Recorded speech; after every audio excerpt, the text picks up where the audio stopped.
Hey, this is Tony Boss Bolin coming to you from the Lincoln Addict Podcast. Hey, it's ODB, the Lincoln Addict, hitting you with another episode of Lincoln Addict Podcast. Certainly appreciate you guys coming back and checking us out here and trying to get in the groove of getting these episodes done. We'll talk a little bit about that here in this episode. Now, in the title, it kind of gives a little bit of hint of what we're going to talk about for this episode. And one of the things, the projects that I've been working on, Barrett-Jackson, Scottsdale, 11 60s Lincolns sold, so we'll talk about that. John Lyman is also going to join us. It'll be his second time on the podcast. He's a friend of mine, as many of you know, and we've got a lot to talk about, so we'll get into that a little bit more here shortly. Now, I do want to thank our sponsors. We've got some great people out there, and I know often you might listen to a podcast and kind of hear like the normal, big companies that are, paying folks to talk about their brand. But these folks that are on board with Lincoln Addict Podcast, they're directly connected to the Lincoln world. So Devious Customs, DeviousCustoms.com, if you are looking for Lincoln parts, whether you're a purist and you want to kind of keep things fairly factory, or you want to do air suspension and stereo and so much more, DeviousCustoms.com, you can check them out.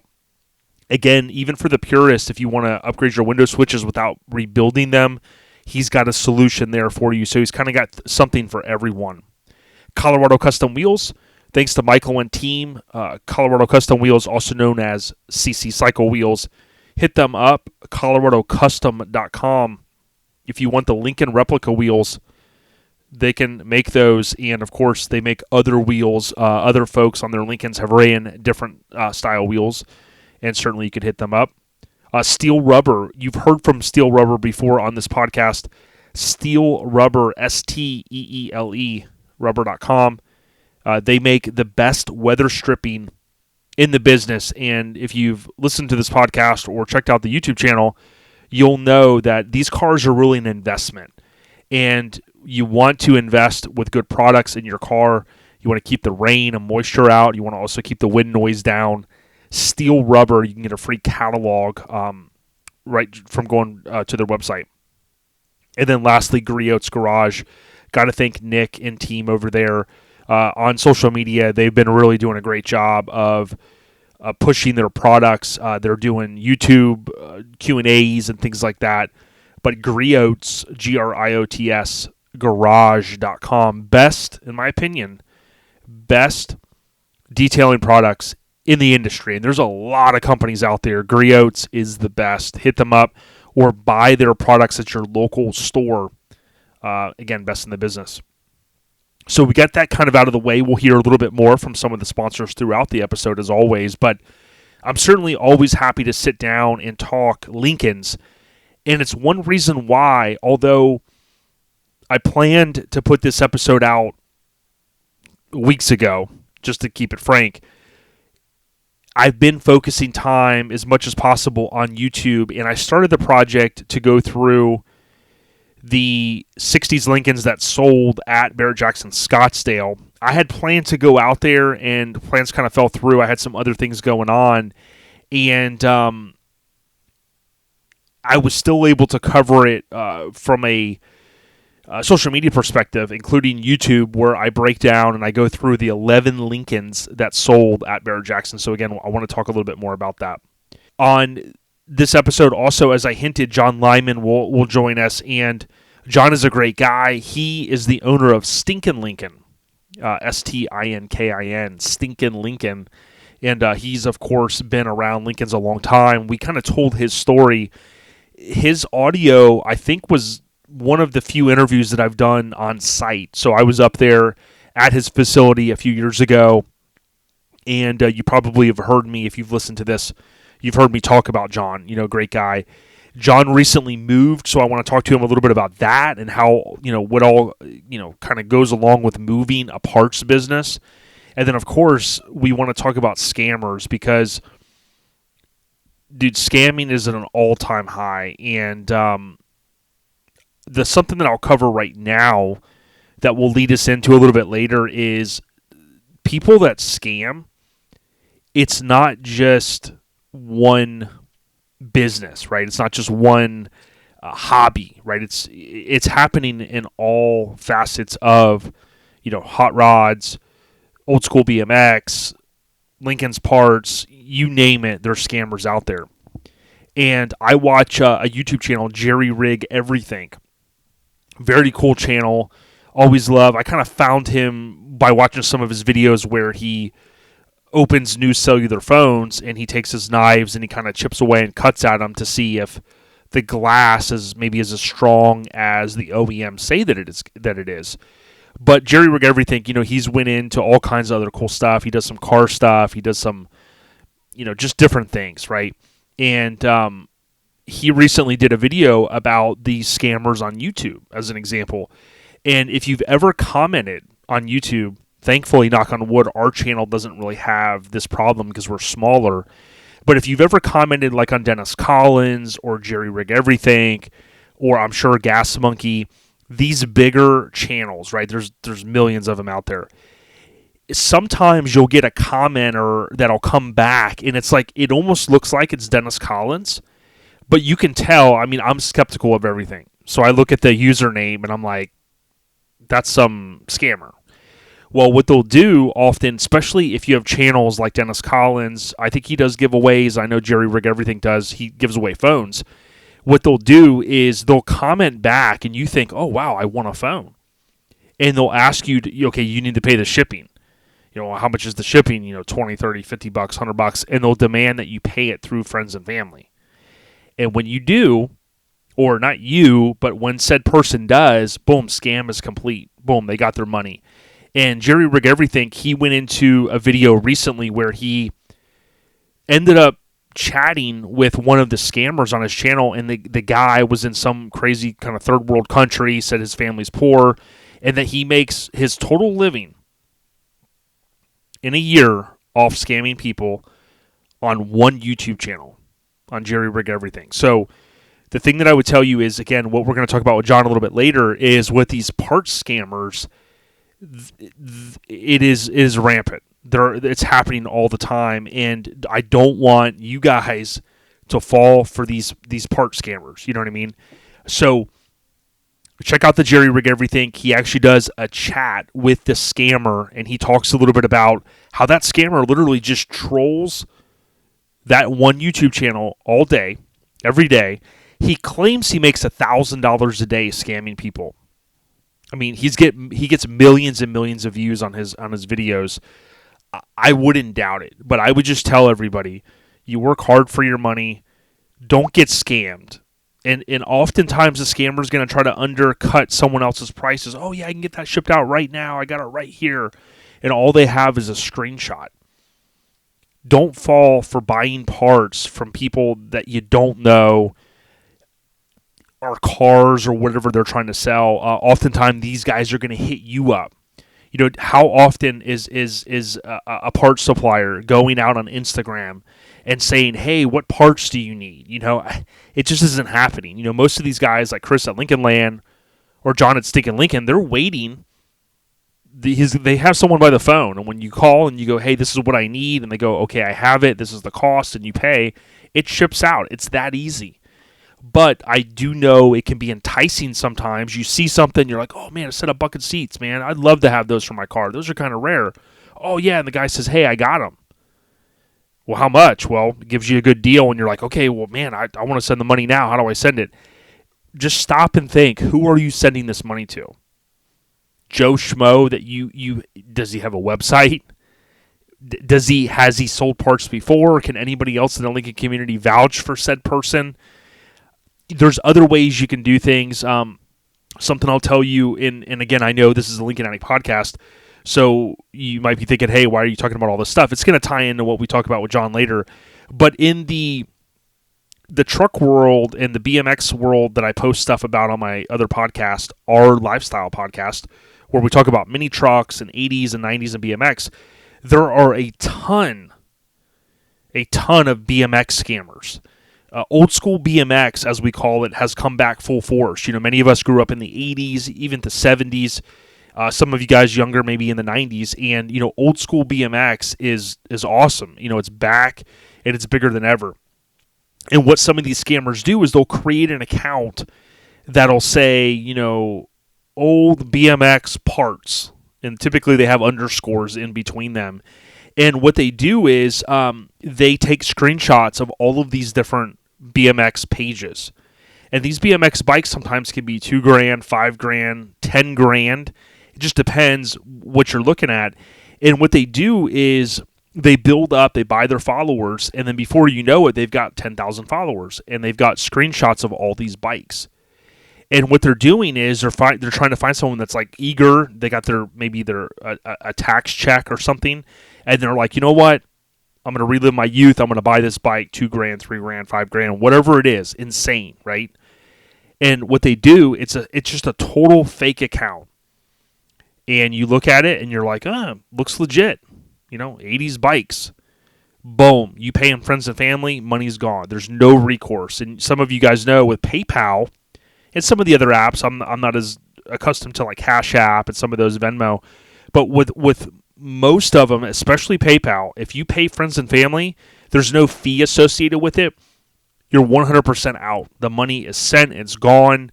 You always have to be conscious of that. On Instagram, you can go oftentimes to an Instagram page and you can tap on the three dots. And when you tap on those three dots, you can tap on about this account. I'm looking at an account, 80s BMX Craig, joined March 2018. Pretty straightforward. You will see some accounts where it will show you how many times they've changed their name. And they've changed their Instagram name 10 times, and they're based in like Malaysia, okay? Nothing against Malaysia, but you'll start to see some of these countries that these Instagram accounts are from. Ask them where they're at. And when they say, well, I'm in California, well, your Instagram says you're in Malaysia. You know what I mean? So do your due diligence, and we'll talk a little bit more about that with John again on this episode. I'll have some more tie-ins that will kind of tie into what I just covered. Also, again, we'll talk about Barrett-Jackson when we get to Lincoln sales a little bit later in the podcast. I do want to, again, thank Devious Customs. Jeff at Devious Customs, best in the business, arguably has the most suspension kits out there for someone that's looking to do kind of a semi-resto mod or airbag your Lincoln. DeviousCustoms.com. He's got a couple of different options. If you want to add AccuAir, you want to buy the compressors, you want to do all that, he's got different air ride kits. I always tell people that if you just go to his website and hover over kits and parts and go to Shop Lincoln's, you're going to see all of the information listed right there. Subwoofer enclosures, LS parts if you want to put a newer modern LS engine, and so much more.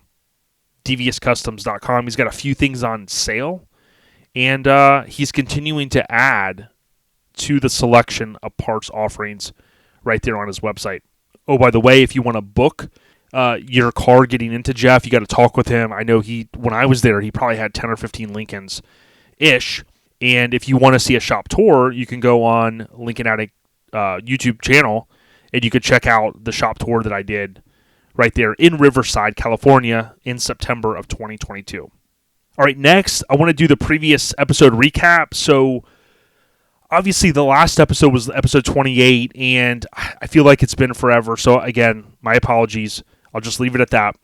I kind of talked a little bit about some of the updates that I had for Smuggler's Blues, and I wished everyone a happy new year because I was trying to get that episode in right before we rang in 2023, and I can't believe it's already been that long since we came out with a new episode.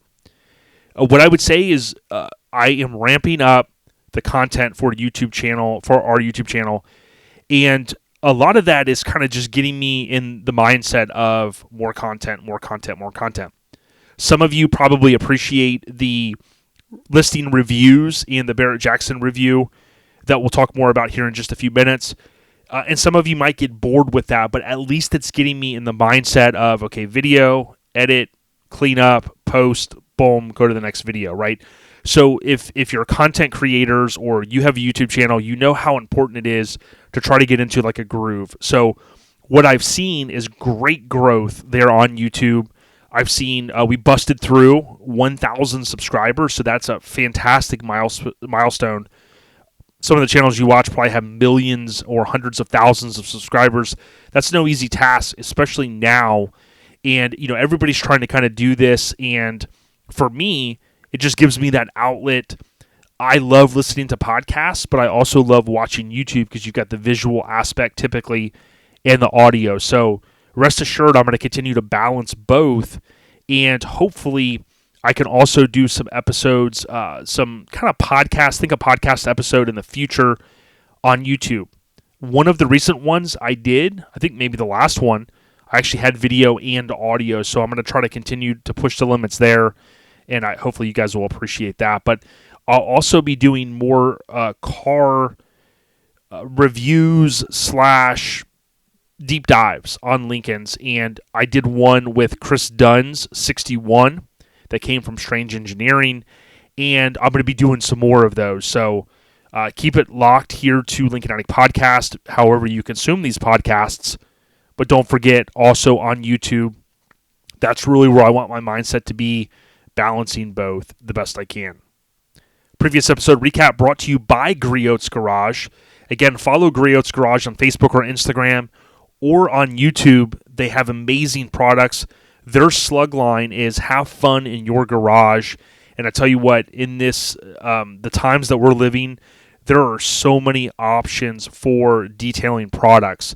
Whether you're like a guy like me that doesn't feel like it's a hobby, you just want to kind of keep your ride clean. They've got some kind of mist and wipes, if you will. But they also have other things like buffers, pads, stuff for your garage, and a lot more. It's Griot's, Griots, garage.com. Okay, next, I got some Lincoln Life updates for you, and a quick shirt update. So I do plan to launch more shirts, and I think you guys are going to be thoroughly excited to see what I come out with in the future. I've had a great success over on Our Lifestyle Podcast, also known as OLP. We've been doing merch over there for about 8 years. And arguably, although I've been tied to the mini truck scene for 25 plus years, we have been able to produce some of the best clothing and just different accessory options for the merchandise world over at OLP. So some of you guys are dual listeners. Thank you very much. And if you've seen what we've done there, just know that that's going to kind of also bleed over here to some really, really cool stuff. So I'm super excited about it. And, my goal is always to put out the best line possible. And a lot of that is possible simply because Graphic Disorder, he does all of, the team there does all of our artwork. We pay a solid price for some great artwork, and the artwork is what sells the product. So again, we've got a lot more stuff coming. I'm looking to ramp this up, as we get into the summer and later into the year, and I think you guys will be thoroughly stoked to kind of see what we have going on. But if you want to pick up a shirt now, go to LincolnAddict.com and you can buy a shirt or sticker. I really appreciate it. I do have a few left of the black shirts, and they're very cool. They were designed by my friend Tony at Asphalt Army. So, Tony and I linked up. I needed a logo for Lincoln Addict Podcast. He did that logo, and Graphic Disorder, of course, they printed the shirts for me. They're the best in the business. They're up there in Tennessee, and we constantly do pre-sales over at OLP because it allows people to order the kind of the bigger sizes, the zip-ups, the hoodies, things like that you can't really stock if you're kind of a smaller merchandise business. But at the same time, we're constantly pushing the limits, and we're going to do that here as well with Lincoln Addict. So more to come there. Now, speaking of Devious Customs earlier, I'll mention that on Instagram, Jeff had, I believe they had posted a video recently that they were wrapping up their 64 Lincoln Continental convertible that had the coyote swap, as he calls it, the coyote swap. And Devious Customs on Instagram, he's got a great social media team, and they've been posting some very, very cool videos. So when I was out there, I got a chance to see some of the cool stuff that they're working on. And again, I shared a little bit of that on my YouTube channel. But if you want to find out really what's going on from Jeff and team, follow them on Instagram and Facebook. These guys are doing some cool stuff, so that's pretty cool. Now, I also went out to Texas in February, so the OLP stuff keeps me pretty busy because I'm constantly posting social media there. I'm going to car shows throughout the country, and that's all on my kind of free time that I have outside of my normal everyday job. And Lone Star Throwdown is in Conroe, Texas every year. We went out to LST again this year. We had kind of this crazy backup in Florida on the interstate that was literally a 6-hour delay. It cost us, 6.5 hours, give or take. And we were it's supposed to be about a 14.5 hour drive. It's a pretty solid drive just to go to a car show. Lone Star Throwdown is one of the biggest, baddest truck shows anywhere, but there's also cars. So we go for the trucks, but there are some cars. And this year, there were a couple of Lincolns. So it was pretty cool to see the Lincolns that we did. And I posted those through social media. And some of those shorter videos also went on YouTube, which those are the YouTube shorts, as we call them. So 60 seconds or less. But rest assured, I had a great time out there. It was cool seeing some of the Lincolns. Now, I was supposed to take my car. I was pre-registered, and leading up to LST, my buddy just said, hey, I'll drive the 2021 Chevy I got. He's got a 4-cylinder turbocharged, and that thing got unbelievable gas mileage. And I'm kind of glad that I didn't end up taking my car out, only because we would have been stuck with my 3/4 ton Chevy Duramax headed north on 75 for 6 hours, and my truck still has a small gas tank. I don't know why they put a small gas tank in my 3/4 ton truck. It's a factory thing. And so I didn't end up taking the Lincoln out there. I did have a couple of hiccups with the car right before. I was having an issue, kind of still am, with one of the windows, the rear window. So I'm going to spend some time and hopefully do a video on maybe replacing the motor on it. I think it's just kind of getting tired, and I want to get some of that really dialed in, because what I don't want to do is I don't want to take the car, 14 hours away, and even though there wasn't rain this year, I don't want to be dealing with, hey, the window won't go up or things like that. So I'm going to dial that stuff in. My plan, I talked to Mike already, my good buddy that goes with me to all these shows. We're going to take the Lincoln next year, so it'll be out there for 2024. I'll be pre-registered, and hopefully some of you guys that are listening will also come out. I know there's some RA guys that bring their Lincolns, so shout out to them. But certainly hope to see you guys out there. It's always the last weekend in February, like the 23rd, 24th in Conroe, Texas. So we'll see you guys out there. And then lastly, for the Lincoln Life updates, I did want to just give a shout out to James at Detroit Deviant. I see that on Instagram he's getting his shop in order. He's into a new facility, and he's a super talented guy. Detroit Deviant altogether. And he's got a website. He's out there in DeLand, Florida. He's producing some very, very cool parts for these cars. And I would suggest that if you haven't went back and listened to the older episodes, he was on episode 1, so he kind of kicked us off here on Lincoln Addict Podcast. And James is, again, super talented. He's out there in DeLand. He's putting together some cool parts, and I'm always excited to see what else he's going to be releasing. So Detroit Deviant altogether. And, of course, there's a link in his Instagram bio for his YouTube channel, but his website as well is available. You could just Google Detroit Deviant Lincoln Parts, and I'm sure it'll come up. Lincoln Life updates for this episode brought to you by Steel Rubber. As I said at the top, STEELE, rubber.com. Best in the business. We had the owner on, if you want to go back and listen to that episode, and he breaks down and explains why Steel Rubber products are better, more superior than the competition. Again, if you go out there, so I suggest that you select the year, make, and model. So year 1965 as an example. Lincoln, it's going to auto-select Continental, and then you'll pick convertible or sedan based upon the year. It could be a coupe, right? And when you hit submit for 65 convertible, you're going to see there's 42 products, including body, weather strip kit. This 34-piece body weather strip kit includes the major weather strip components needed for the body of your classic restoration vehicle. Again, you can also go and buy individual pieces. So if you've got a real nice car and you only need certain pieces, you can go out there and buy them at a very affordable rate.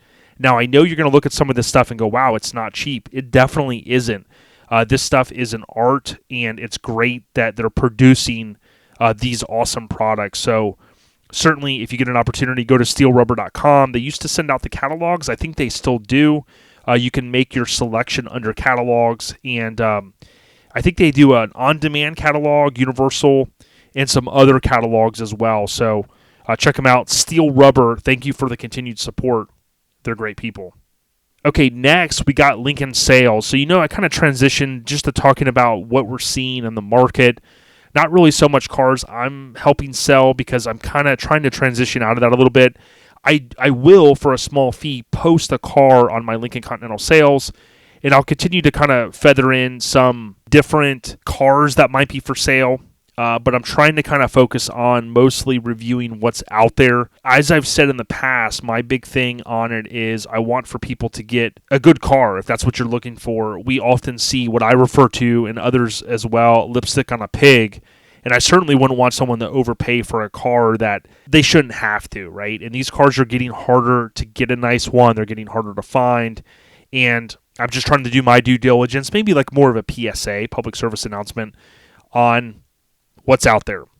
So I won't go into too much detail here from Lincoln sales perspective because you can go on the YouTube channel. So just go on YouTube, type in Lincoln Addict. And what I do is I recap 11 cars that were sold at Barrett-Jackson, ranging from a 62 Lincoln Continental sedan that was $44,000 all the way up to, get ready for this, a 66 Lincoln Continental convertible for over $300,000.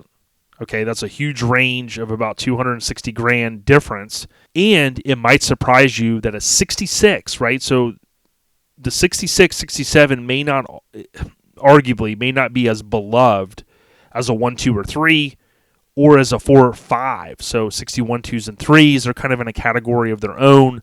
64, 65, they're kind of in their own category, right? Because they changed a little bit. And then, of course, 6 and 7, they're in their own category. And by the time 68 rolls around, the convertible's gone because 67 was the last year of the Lincoln convertible, four-door convertible. So what I saw based upon the numbers is oftentimes, and if you go back 10 years ago, you would have people that would say you're customizing the car, you're downgrading the value of it, you're wasting your time, you're wasting your money. That isn't the case nowadays, right? Because if you look at the numbers, you will not see a stock 66 Lincoln Continental sell for $300,000. It just will not happen. Now we're seeing stronger prices, especially in 66 and 67. I could give some examples on Bring a Trailer, and I've covered some of those on our YouTube channel, where the sale price is $80,000 for one. And you kind of go, man, wow, are they at the $80,000 level now for a 6 and 7, 66 and 67? The answer is absolutely yes. It really goes down to how nice of a car is it.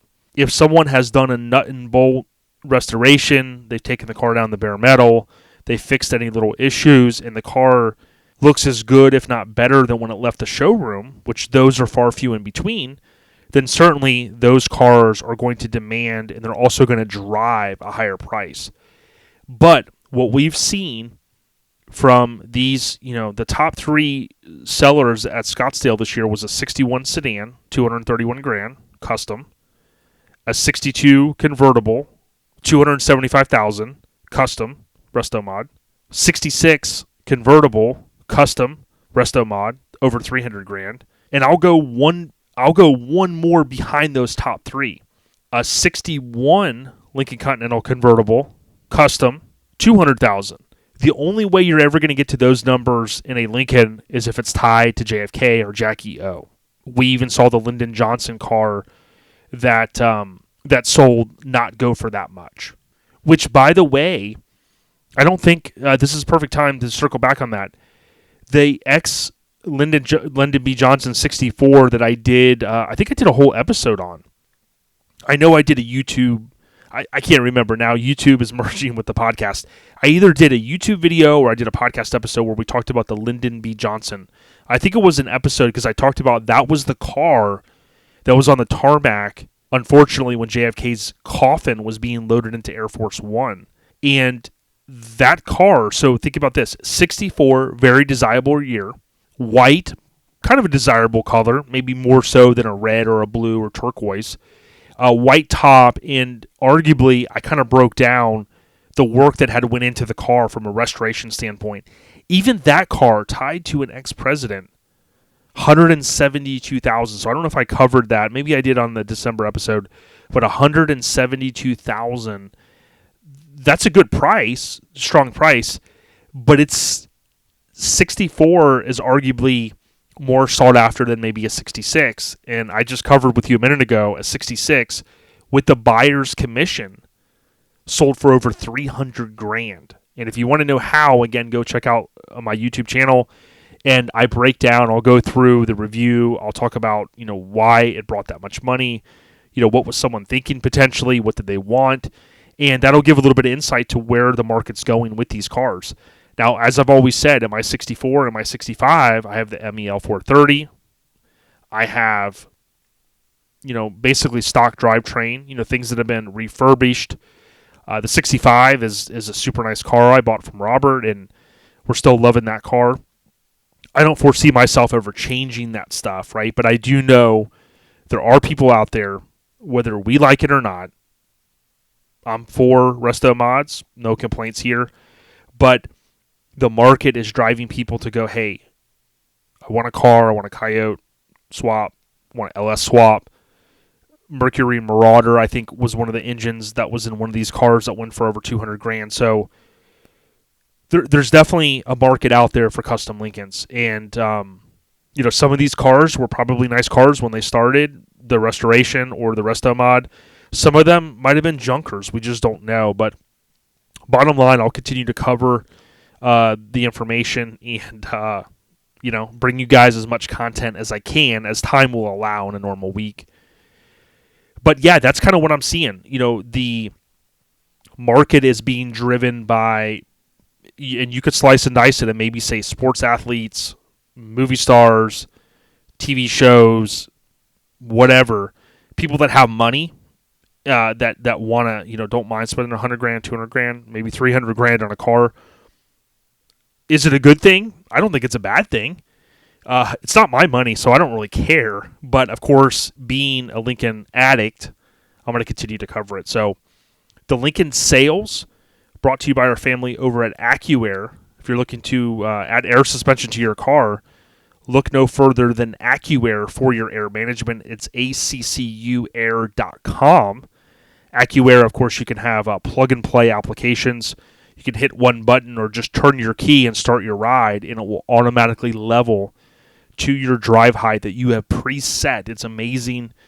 AccuAir.com for more, and check out my YouTube channel. Again, I continue to plug that because on YouTube, I go over a multi-part series on why I picked all of the components for my 64. Why did I go with AccuAir? Why did I go with Devious Customs? Why did I go with a universal air tank? What are those differences and why? Again, check out the series on my YouTube channel. Shout out to AccuAir.com. Okay, a few more things before we get into the conversation with John. So Lincolns in movies, TV shows, music videos, and I've added album covers. Why not? Because I collect some albums that have Lincoln stuff on the cover. So there's an old school movie with Natalie Wood, rest in peace. I kind of stumbled upon some different documentary stuff about Natalie Wood.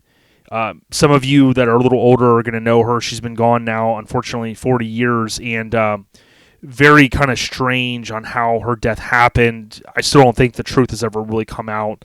Christopher Walken was there that night. Of course, her husband was as well. But there's an old movie, a 1964 movie called Sex and the Single Girl.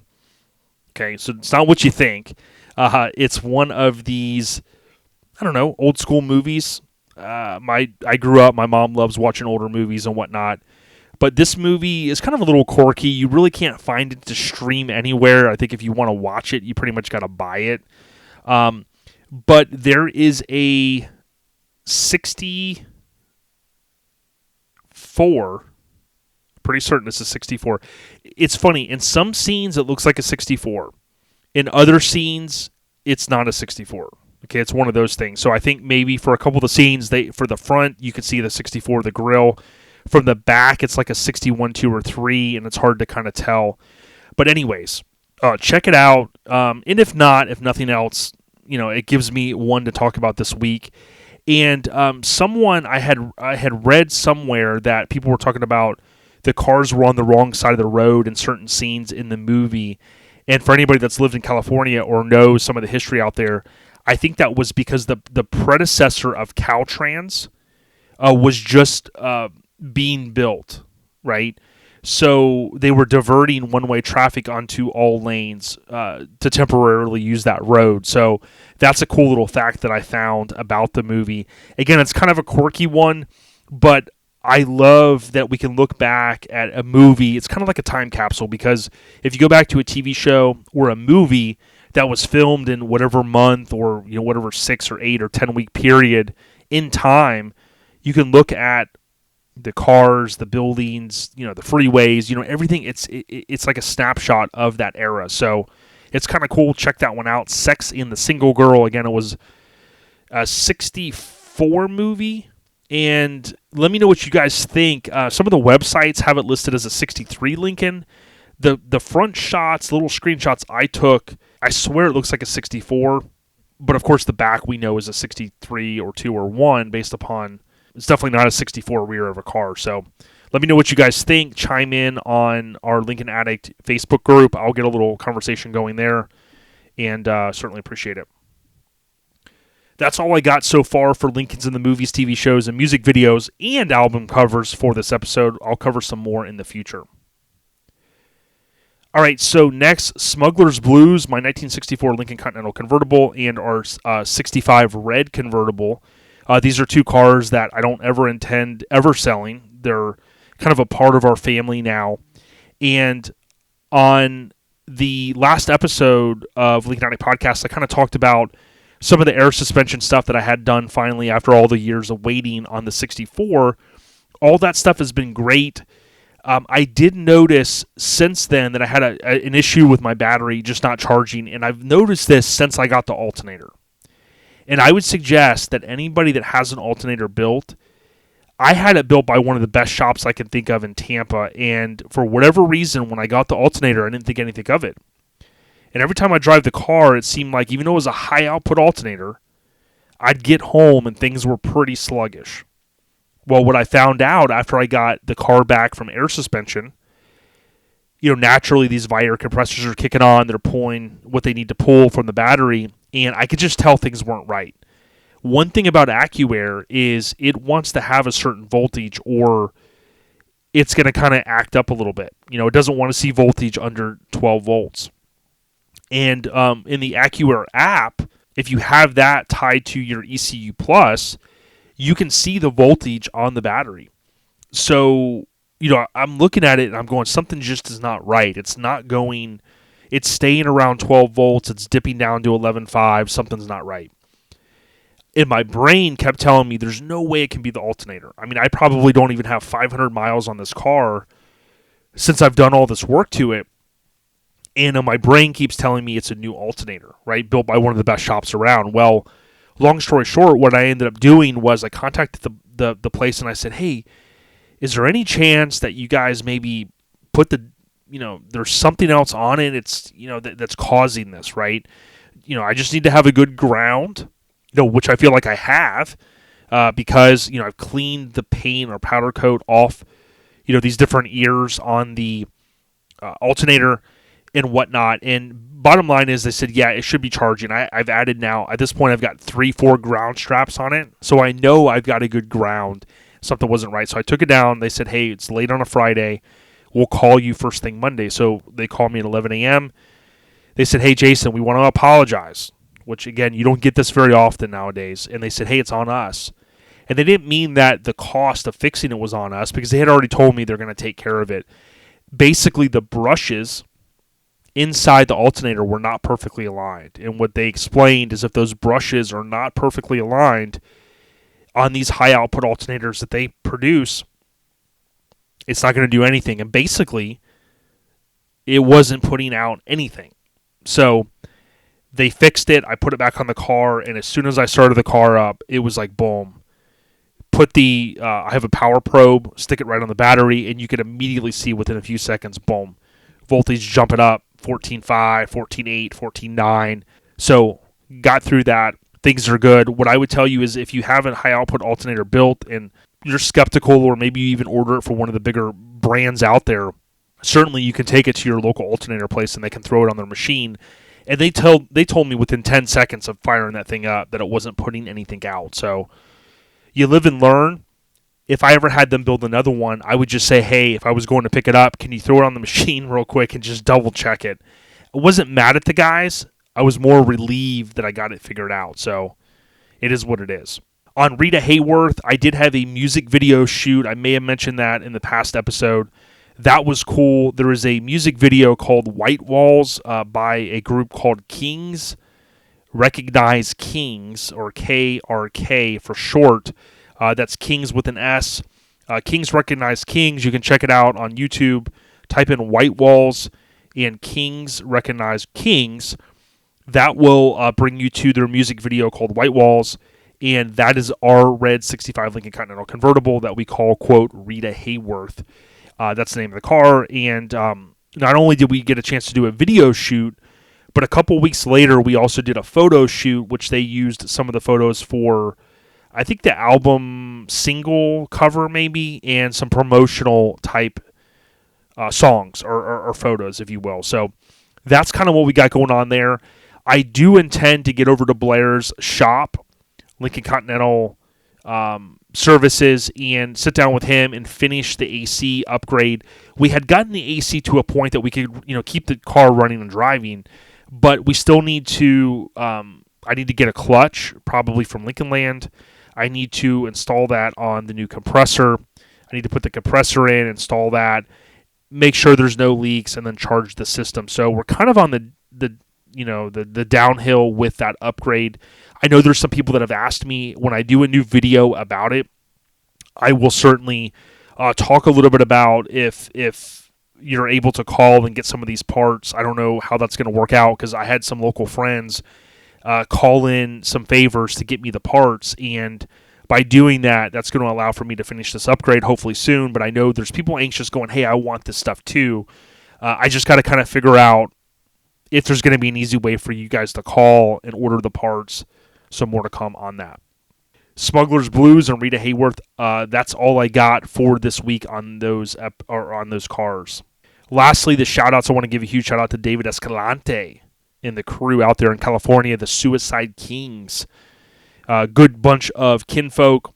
I enjoy their posts on social media and seeing all their awesome members representing the crown, right? The King crown. I also would like to get David or some of the members potentially on and talk to them, so that's what I'm kind of working through as well. So certainly appreciate you guys coming back here for this episode. Next up, we're going to roll into the audio with John Lyman from Stinkin Lincoln. I'm excited to talk Lincolns, get some updates from him, my friend, and talk Lincolns, of course. So keep it posted to Lincoln Addict Podcast. Apologize, it's been a little while since I put out a new episode. More to come. And as Tony Boss Bolin and I always say, stay on the rise, y'all. We out of here. Peace.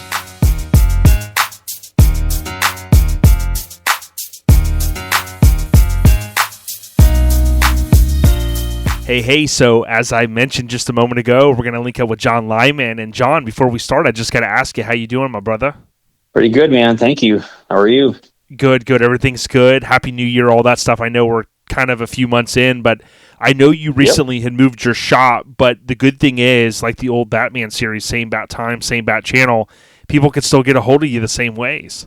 Oh, yeah, for sure. Yep, yeah. Some people actually, for a little while, thought I was, quitting and moving. I was like, no. I'm not moving.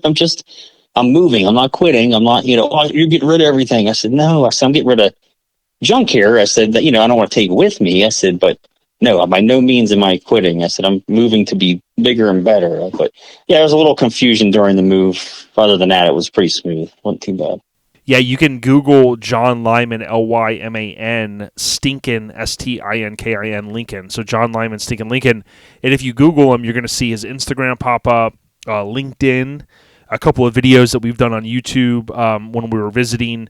the old podcast we did. God, I can't believe it was May 2019. It's 4 years ago. Yeah. So John, is well established. You guys know, many of you know John.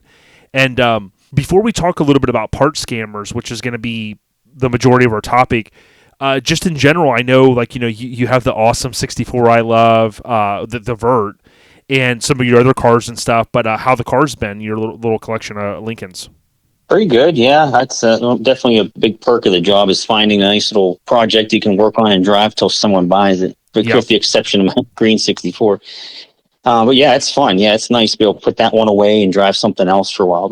Yeah, the cars are still out there for sure. Absolutely still out there. Yeah, parts cars are at least I have no big issues finding them for sure. I have more issue grabbing them than I do finding them and buying them. So getting them here, sometimes that's a bigger issue. Yeah. But yeah, 21 was a good year for cars. I found so many in 21. It was and they were all local. I must have found 15 local Lincolns just within 2 hours of here. It was insane. Yeah, but that's not normal. I just got lucky. That was just happened to be what was going on that year, and I was able to go grab them all. Luckily, it all happened. Everything happened the way it did, nicely, before I moved and all that stuff, and after them. So everything worked out really well. If that was this year, it would have been a little harder with moving and everything. So yeah, for sure, it worked out pretty good. And for people that don't know, you've got just a beautiful 64 sedan. I mean, a low mile car, high option car. That one's still in the stable as well, right? Oh yeah. I don't plan on getting rid of it unless there's something wrong with me. It'll smack me silly if I tried to. Yep. Yeah, and that's that helped on the rate with that one. Yeah, I just rolled over 26,000 miles. Insane. Last summer. Yeah. Yeah, 25 when I bought it. So I drove it, but I don't drive it that often because I do want to keep it as preserved as possible. But yeah, she needs to get out and stretch her legs a couple hundred miles a year for sure. Yep. Yeah, contour adjustable bucket seats, basically what we call them. It's got the headlight dimmer, the speed control. I mean, it's got it all, and like you said, under 30,000 miles. Yep. Yeah, I think at 25.3 when I bought her, so now it's 26 even. Very so I don't cool. think I put 1,000 miles on it since I bought it in I think 2018. Yeah, that was a cool car. Yeah, it's one of those ones you don't find I'll probably never find another one. So yeah, I don't ever want to get rid of it. Yeah. Now she'll stay in the stable forever. Something you always do up in the January time frame. I haven't had a chance to make it because every time I'm visiting, it's kind of like spring on the verge of summer. But you always get a chance to go to the convention. Talk to us a little bit about you going this year and then years past out there in downtown. Yeah. Since I think the year after I started doing this, it's called World of Wheels. They have a national circuit. It's the same as the Detroit Autorama. Same groups putting all these on. The Cleveland Pistons show, all that. So a lot of major cities have it. They're different times of the year. They'll go from like January through May or something like that. But they call them Cavalcade of Customs, World of Wheels. They have different names for them in different cities, but it's the same clique. The same call it series of shows, I guess. So. But anyways, Pittsburgh has theirs. They call it World of Wheels. I've been going every year. It's a nice way it's a winter car show, so it gets people out in the middle of winter. The hard part is getting your cars there and back without getting them covered in salt. Right. But it is a stupid time of the year. It's the worst time. Usually into January. Every time it's nice going in, and it always snows on Sunday afternoon when you're trying to leave. And everything's just trash. The roads are slushy and wet and salty. You got to cover your car up from end to end because I don't have an enclosed trailer yet. And yeah, it's always fun. But anyways, so we do that every year. And my buddy Spencer always goes with me. Got his car up and running a couple years ago. He has a white 62. So he's just like in cloud nine going to this show with me. So every year we try to bring more and more cars. We got a couple friends the other year. Cisco was there with his 63. I took 3 cars. We had a 61, 2, 3, 4, and 5. That was awesome. But with the move and all that stuff last year, I only took one car. I took my black 62 convertible. I just got back on the road. And just to get it out there, just to let people know what I do. And Spencer brings his car still every year. So we had the 2 62s together. And it's a nice way to meet people around the city. I get tons of leads from there. A customer's buying a car, a 61, not too far away. I went and looked at it. He wanted too much, but a customer was fine with it. And I said, it's still a nice car. I looked it over. So he's going to buy it. He's up in Canada, wants to do the whole LS swap airbag stuff. So I work with a shop in Pittsburgh, Steel City Speed and Custom. He's helped me out with work, that I couldn't do when my shop was completely jammed with cars. So he'd take on the brakes and suspension work. So yeah, very cool. It's a nice it's a really cool place to meet other gearheads and let people know all around town. Hey, you the guy down on down in Freedom, are you the guy with all Lincolns? I said, that's me. So I guess this guy in Freedom with cars. I said, that's me. That's I'm the guy. Oh yeah. But it's real nice. It's a nice indoor custom car show is what it is. A couple hundred cars. It's a whole weekend long. It's nice. Real nice. And keep me honest, so I've been in the truck club, car club, Sever Ties, worked 30 years, 92 to 2023, 31 years. But I'm trying to remember from memory, Kev Dog and Dave from Kin Dig It, did they stop by 1 year? Yeah, that was, I think, 2 years ago. Chip Foos was there 1 year. Maybe it was the same year. But then Kev Dog, they do a lot with the sponsor of that show. It's called Max Motive. Yes. They're a local dealership. So they did, there's that Max Headroom C10 pickup truck with a hardtop convertible. Mm-hmm. Ken built that for Max Motive, the owner of that the Max Motive. So they do a lot together. So they were there again. I think they were there this year as well. They come every year just about because they're always built. Yeah, they were there this year with all the VW stuff. I guess that Ken Dig built a couple of VW stuff for them. Yeah, those were on display this year, and I think the one daughter or something has all those. But yeah, they're real good. They do a lot together, so they kind of have them build cars for them and this and that. So they were both there. I think I wasn't there when they were there walking around, but my buddy got a picture with them. That's Spencer what it was. Spencer Yeah, I think he got a picture with him. And then my buddy Steven Cantor, he's from Maryland. He comes up every single year to help me with this car show. And he'll stay the whole weekend. He'll come Friday, stay Saturday, leave Sunday. And he basically mans the booth if I'm not there or have a family thing or whatever. And but he stays up, and helps me out every year. So he got to see Ken Dig. I think Chip Foos too. Foos came over. I have to look at the pictures. I can't remember who saw who, but I miss both those guys. Yeah, Dave is super talented, and it goes back. Super nice guy too. Yeah, I had really talented. I had Bill Hancock on my OLP podcast, and Bill goes back to Bill at Wheels stuff all the way back to everybody kind of goes back to Boyd with Bill at Wheels. But Bill had told a story about how 20, 25 years ago, whatever it was, when Dave Kindig had reached out to them about doing some wheels for this VW he was building, and he's like, little did we know. One, he builds this VW that was like his kind of first car, I think, that he's since gotten back, but also like the legacy that he kicked off. And then Kev Dog, he's in Sever Ties, the club I'm in. I don't know how much he does with his own personal stuff these days, because you can imagine. they're basically celebrities, so it's cool that some of your guys got to link up with them. Yeah, that's really cool. Yeah, I think Kindig got in Cisco's car. Yeah, pretty sure he sat there. Pretty sure him sitting in Cisco's car. Yeah. Yeah, they're a real nice guy. They've been to other shows for Max Motive too, so you get to meet and greet these guys. They're real nice. Yeah, I know overall he's just a really nice guy. Dave Kindig's like super nice guy, like all around, not a fake, Yep. Not a phony or anything. He seems to be like a legit nice guy and talented and does really, really nice work. Yeah. Oh yeah. You hear about the shoddy work on some of these famous guys, but he's not one of them. I don't think anyway. That's for sure. Heard only good stuff. So. Yeah, and Chip was there 1 year, and I missed him too. That he was eating lunch right behind the cars. That was the year we had. That was the same year. I think it was Chip Foos and Ken. They were both there. That's probably why I missed them both, because they were both there at the same time. So much. I was away that weekend. So much talent. Yeah. He was real nice enough to come over, and I think they interrupted and said, "Hey, get over here." Well, I'll be there in a second. Yeah. Finished his sandwich and went over and got a picture. I think Spencer made him come over. Yeah. What was cool, I want to give you a shout out to Chris Dunn, because I know back in August, kind of late summer 2021, Chris, I think, was making an epic road trip. Chris lives down by us, of course, Lincoln Land Inc., but it was neat that he stopped by, and you got a picture of him there. Yeah, he tricked me. Yeah, it's pouring down rain, and I get this phone call from like a Florida number. I don't have his number saved. I didn't know. He's like, I need some parts. I'm like, all right. I'm like, well, what do you want? He's like, I'm at a one of my old address. I'm like, why are you at? This was still my house at the time. I'm like, why are you at? How'd you get my house address? I'm thinking, like, who the hell is this? That's I'm like, dude, it's pouring down rain. It's humid. It's disgusting out. Like, tell me what you need before you get here, so I can at least grab it for you in case it's outside in the rain. He goes, no, I'll be right down. I'm like, all right, well, you got to come out of there. Here's the address. Come down the road and down here on the right. And he gets there and he gets out of the car. I'm like, here's this crazy bastard coming in this rain for parts. He didn't give me a heads up. And then it's Chris Dunn. He goes, I said, oh, it's you. Actually, I wasn't even in the garage when he pulled up. He was already walking into my garage. I was in the bathroom. I came out of the bathroom. I'm like, oh, I said, Chris.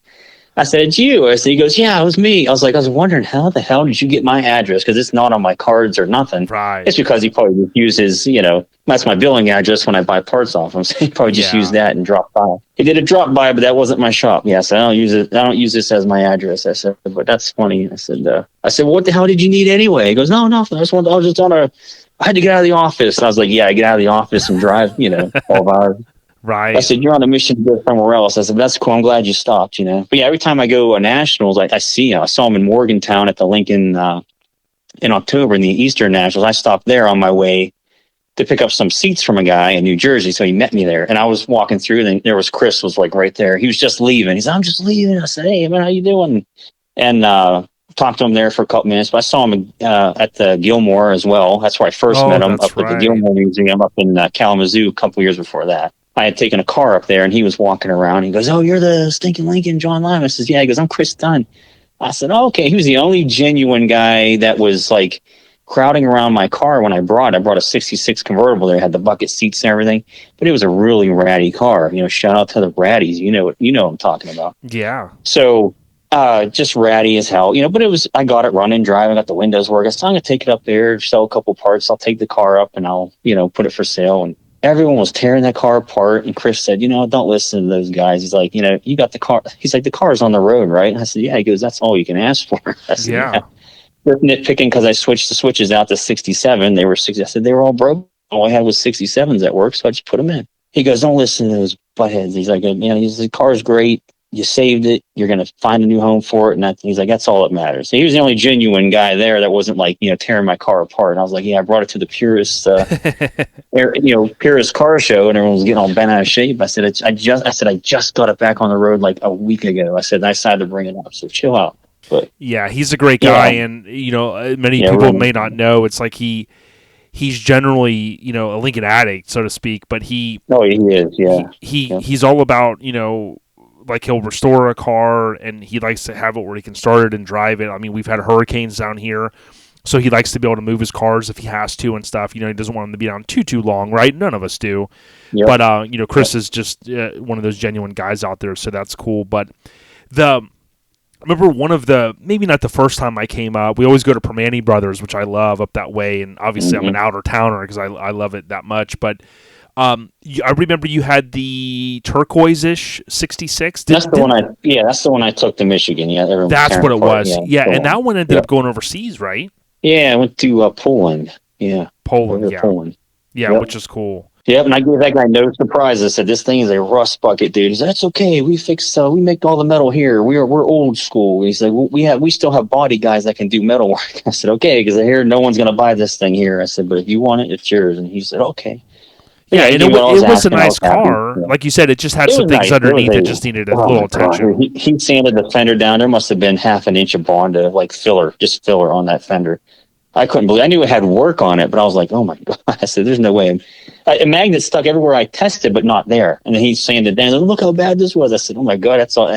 I said, "The guy who, sculpted the whatever it was in Italy, that Da Vinci sculpture, or whatever." Right. I said, "You must have been a sculptor, man." I said, "Because holy cow!" But yeah, he had the hand do a lot of work on that car. It had a lot of replacement fenders, that were everything was always tinned in back then because you couldn't buy reproduction fenders for those cars. So you didn't find NOS, you were hand making them. That's exactly what they did to that poor car. But, oh yeah. Yeah, he's a fully restored now and use it for videos. I think he's a movie guy or something, or makes movies or music videos or something, but or trailers or something out there. But that's what he uses it for. Very cool. So yeah, I see it every now and again on his posts. But check cool. John out. Stinkin Stinkin Lincoln Parts on Instagram. I remember a few years ago the Ranchinental. I think you were calling it, right? It was everybody wants to say it was a flower car, and it really wasn't. Yeah. What ended up being the fate of that? Because I want to share the photos for those that haven't seen it. It's literally a Lincoln that looks like an El Camino. Yeah. Yeah, I called it El Ranchinental at first, and just Ranchinental, but. It was a 66 sedan, and someone, welded the back door shut. They arc welded the damn door shut. they cut the roof off right above the back seat, so you still have the original roof up to the front door, basically. Right. And they took the rear window, moved it all the way up the front. They put this fiberglass fins on, like cars back then had, like a recessed-in window, like a flower car or whatever. Or, El Caminos had the fins going down, and they put a 7-foot bed on it. They cut but they did all above the original trunk. So that floor in there for the gas tank, from there up, there was just straight bed all the way back. And it was nice because you had the whole where your feet go, that floor well was still behind the seat. Yeah. Now where the seat was, that was bed. But where your feet, so you had this nice 2 foot, foot and a half or so section behind the seats, and they just sawed the seat into a coupe, so you could almost like a coupe seat, so you could fold it forward. It wasn't a real coupe seat; they should have just used coupe seats. But I have a feeling this was a low budget build. I But they concur. did pretty cool. They did finish the interior out pretty good. I was surprised they cut all the trim down and everything and finished it. Put carpet up on the sides. You couldn't see the door. That was even a door. The back door was even there. Yeah, it was pretty neat. I kept hoping, I was rooting that was going to be your shop truck. Oh, God, I just bought it because I remember reading about it on the internet like years. It was out in Nebraska or somewhere way out in the Midwest, and I was like, "Oh, I said that's a flower car." And I'm like, "That's weird," Then this guy, again, this is a World of Wheels lead. This is that several years ago now. Because you want to buy a flower car? I says, "What?" I said, "I don't know of any Lincoln flower cars." I said, "They didn't make any." He goes, "Oh no, I got a flower car." He showed me a picture of it. I says, "Oh my God." I said, "That's that green car." I said, "Isn't that from like Kansas or something?" He goes, "Yeah, I picked it out of Iowa." I said, "Oh my God." I said, "I can't believe that thing's in Pittsburgh." And I said, "I got to go see this thing." I picked it up for nothing, like scrap, basically. He took the engine tranny out. He said, "It was bad. I scrapped it." I said, "Shit." I said, "All right." So it didn't have an engine tranny when I bought it, but other than that, it was complete, Everything was trimmed in gold, everything was dipped in gold, like that letters, and they added El Ranchero on the side, or just Ranchero, whatever it is. Made a custom tailgate. It was really, I just had to have it because it was so weird. I was like, this thing's got to have at least $400 worth of parts on it. I said, we'll be good. And he had the title and everything. I said, man, this is cool. I said, I'll take it. And what I do, I sold it to a guy. I kept lowering the price until someone bought it, basically. And, then a guy in Ohio bought it. Unfortunately, he passed away before he even did anything to it. I mean, it was out there for 2 years. He passed away. So his daughter called, "What's this car I hear about this?" My dad kept saying Stinkin Lincoln and Ranch and Nettle or something. She's like, "What is that?" So I said, "What happened to your dad?" She goes, "He passed away." I said, "I'm sorry." And she goes, "Well, where is it?" I said, he was going to have a friend of mine put the engine tranny back in it. I said, but last I heard, it's still sitting in his garage and he hasn't paid on it. It's just sitting there. So I called my buddy. He usually hauls cars for me. He didn't give me no updates on it because nothing's happened. I said, "What's up with that car?" He goes, "It's still here." I said, "Oh my God, it's been like 2 years." And I said, "Well, here's the number to his daughter. Call her, figure out what the hell's going on." Mm-hmm. He's like, "Well, I'll tow it to them." And she didn't want it, since she's trying to twist me for a lot of money for the car. I'm like, "I don't want it." I was like, "I will give you your money back at best." I said, "Because I don't want it." I said, it's just something I don't want. I said, "If it comes back to me, okay." I had sold him an engine and transmission for it, and everything went with the car.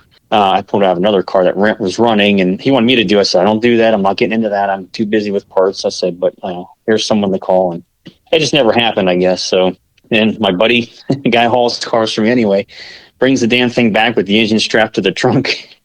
And it's squatting so hard. I was like, "Oh, man," I can't believe it's back here.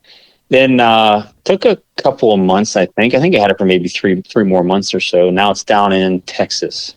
Wow. So like I don't know if I'm allowed to say who. I don't know if I'm allowed to say who bought it, but I doubt he's listening. The guy owns Turkey Leg Hut. He does a lot of stuff with cars, so he bought it. I mean, he owns it's a place in Texas called Turkey Leg Hut. Cool. And you have to look him up. I mean, he has an insane amount of cars, and he literally loads them up on 18-wheelers and takes them to car shows.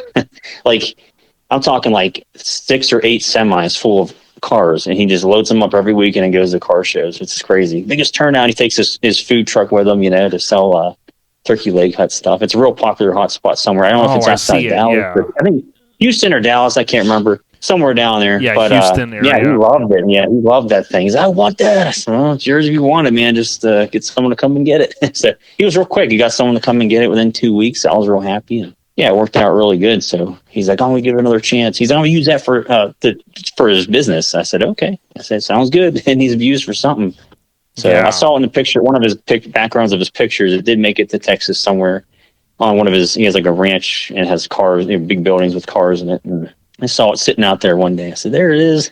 But cool. Yeah, it's crazy. He calls it a flower car, but whatever. I said, you can call it whatever you want.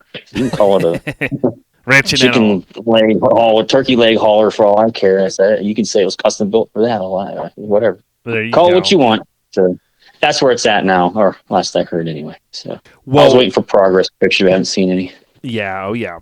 Well, let's talk a little bit about the elephant in the room. And we've seen this spike, especially with social media, continuing to grow. Facebook, these groups have grown over the years, which have been great, right? I mean, it's helped a lot of people like yourself, get your name out there, for sure. Yeah. And stuff like that. Oh, yeah. But with the good comes the bad, right?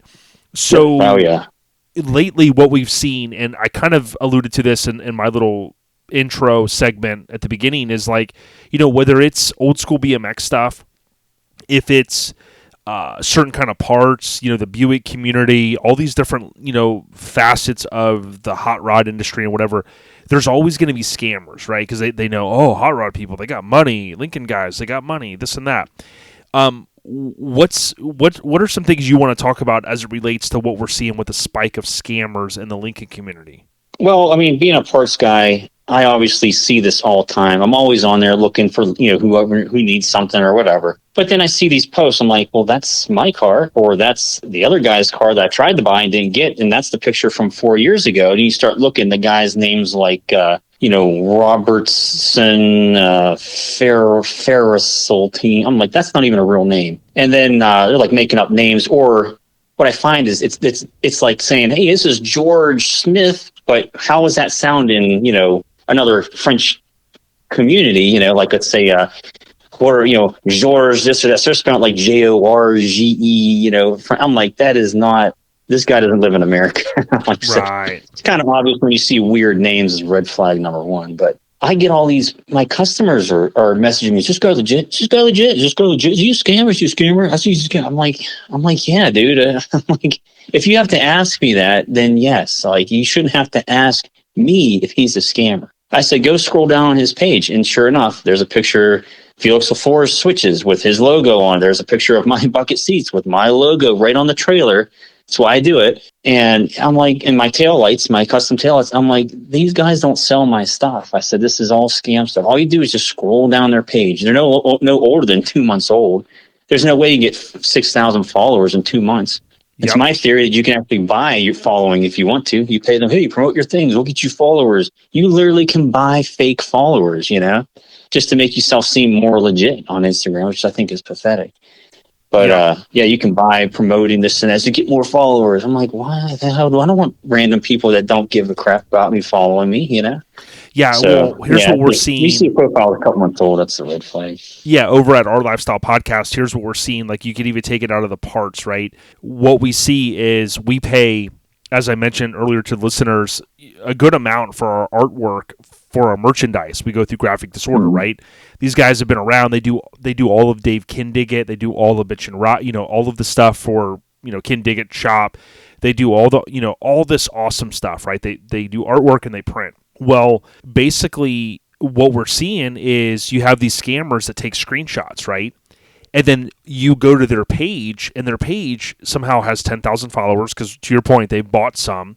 They go follow people, and people are like, oh, that's cool. These people are following me. And then a lot of people, and I probably did this 10 years ago, they just blindly like, oh, that's cool. They followed me. I'm going to follow back, right? Yep. And you scroll through their thing, and me being ingrained in the mini truck scene, I start going, oh, Hammered Weekend Wear, us, OLP, Graphic Disorder. What they've done, John, is they've screenshotted every brand out there, and they say, I make a cartoon of your car. I make a rendering. I make a cartoon. And what they're doing is you can always see, it's always like car, artwork, graphic, and it's like with underscores, and then a lot of times it's all caps in their bio, and then it's all the little stupid emojis in their bio, right? And these guys, what they do is they almost set it up. They're probably not even doing it from a phone. They have it where when I start tagging the companies so that we can report them, which, by the way, Instagram does nothing. That's another big No, issue. they don't care. So No. what happens is, as soon as I start tagging all these other brands to go, okay, report this one, the guy like basically flips a button, his whole account goes private. It's gone for like a day. Boom, he flips the switch. It's back on. They change the name. And what I was telling people earlier too is on an Instagram page, you can click on it and you can click on the triple dots and you can look at the account. Yeah. And in the BMX world, we're seeing like Malaysia and someone has changed their name 17 times in a year. That's a red flag. Yep. Scam for sure. Yep. And that's one of my points was, hey, you can go and see how many times. The sad part is it's the older folks, in their 50s and their 60s. They're just kind of like, yeah, Facebook, okay, like I have uncles and stuff. They're not that savvy on here. They're not on there all the time, but they're on here looking for their special parts and this and that. And they know me or whatever. They know somebody else. I'm like, but you guys aren't being careful. I said, oh, my uncle, a real easy example. I bought this stuff. I sent him the money. He didn't get nothing. I said, well, no shit. I said, all you had to do was, he's 78. I was almost 80.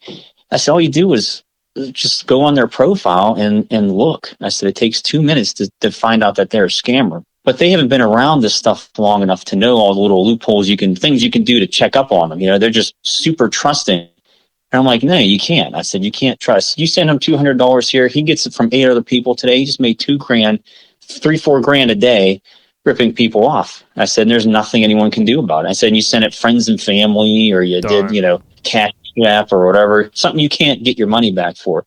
I said, don't ever do this. I said, and that's why PayPal, I'm a business account on there. They switched you all completely to you can't do friends and family anymore. So you pay the fees no matter what now, which protects the buyers indefinitely, Exactly. So if I were to scam them, they can, they'll get their money back one way or the other. Yep. So yeah, PayPal is now cracking down more on this friends and family stuff, where you can't really do that. Venmo's still friends and family, but if you don't, you still can do goods and services. It's less. It's like not even 2%, but I think Venmo will follow, and everything will. They're just going to have that payer protection thing in there, so they'll make 3% on every transaction. That's a business, no matter what, and they'll make all that extra money to pay people back that get scammed, basically, because there's no way to get these guys. It's very hard. Yeah, it's super hard to track them down, and no one's going to spend the time to do it for a couple $100 here or there.